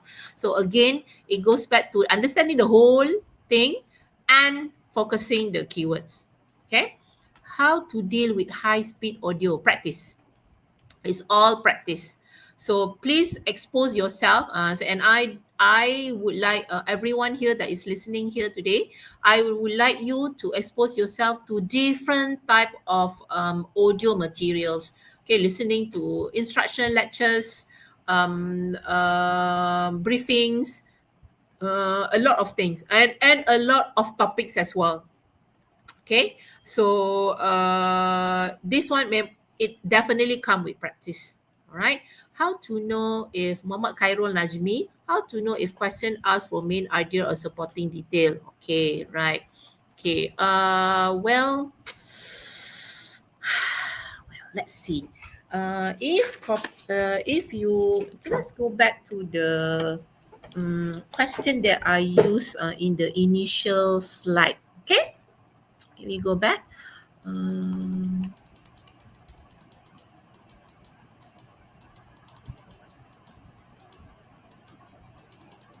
Okay. Okay. All right. Okay. if you look at this, that nowadays many young people are choosing to delay marriage, prefer to focus on education, career opportunities, and personal growth before settling down. Okay, so the key here, the distractor would be A, okay, because it comes with the reason. Okay, but then when it comes to main idea, normally main idea would not come with examples or extra little details or reason. It will only highlight one idea. So the question would only ask about okay, hold on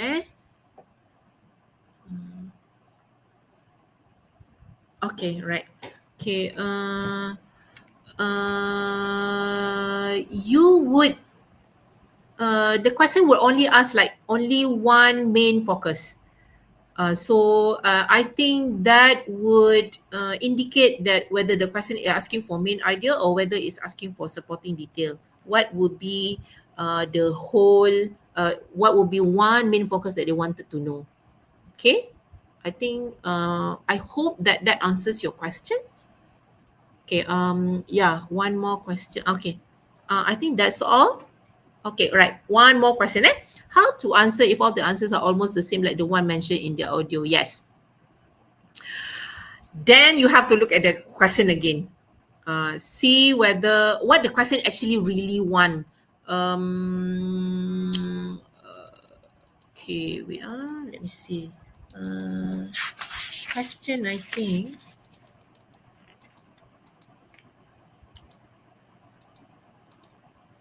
Okay. I think it's part 4. I think you have a lot of you have a lot of answers that are almost correct, right?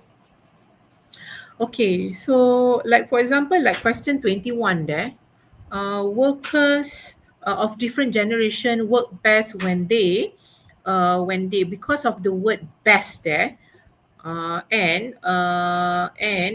because A, B, and C are all correct.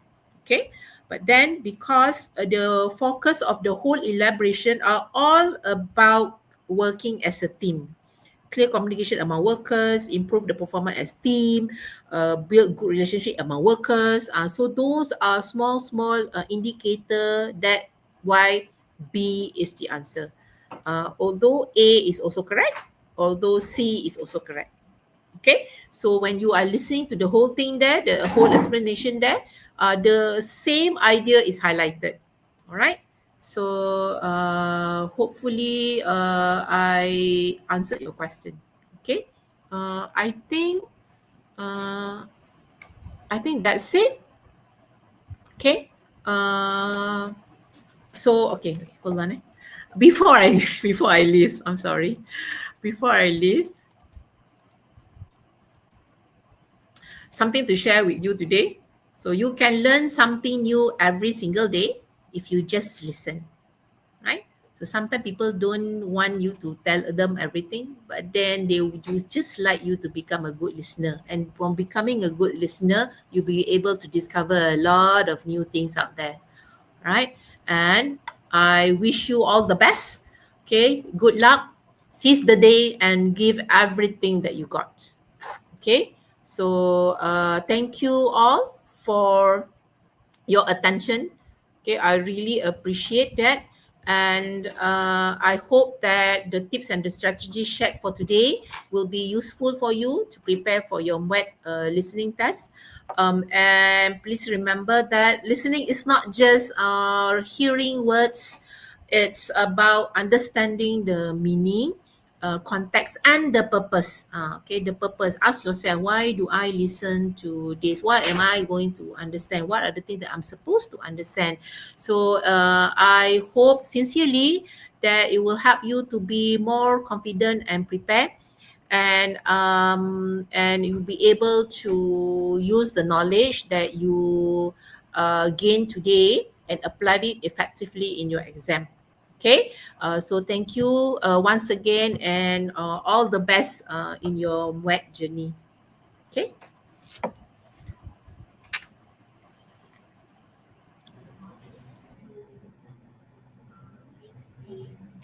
Okay, thank you to everyone who submitted their questions, and thank you again to Puan Nizwana for taking the time to respond so thoroughly. So, ladies and gentlemen, that brings us to the end of our second session today. On behalf of the organizing committee, I would like to extend our heartfelt appreciation to Puan Nizwana for sharing such valuable tips and strategies, and of course, to all of you for staying with us until the end. Thank you once again for joining us. Stay safe and keep learning, and we look forward to seeing you in our future sessions. Assalamualaikum warahmatullahi wabarakatuh, and goodbye.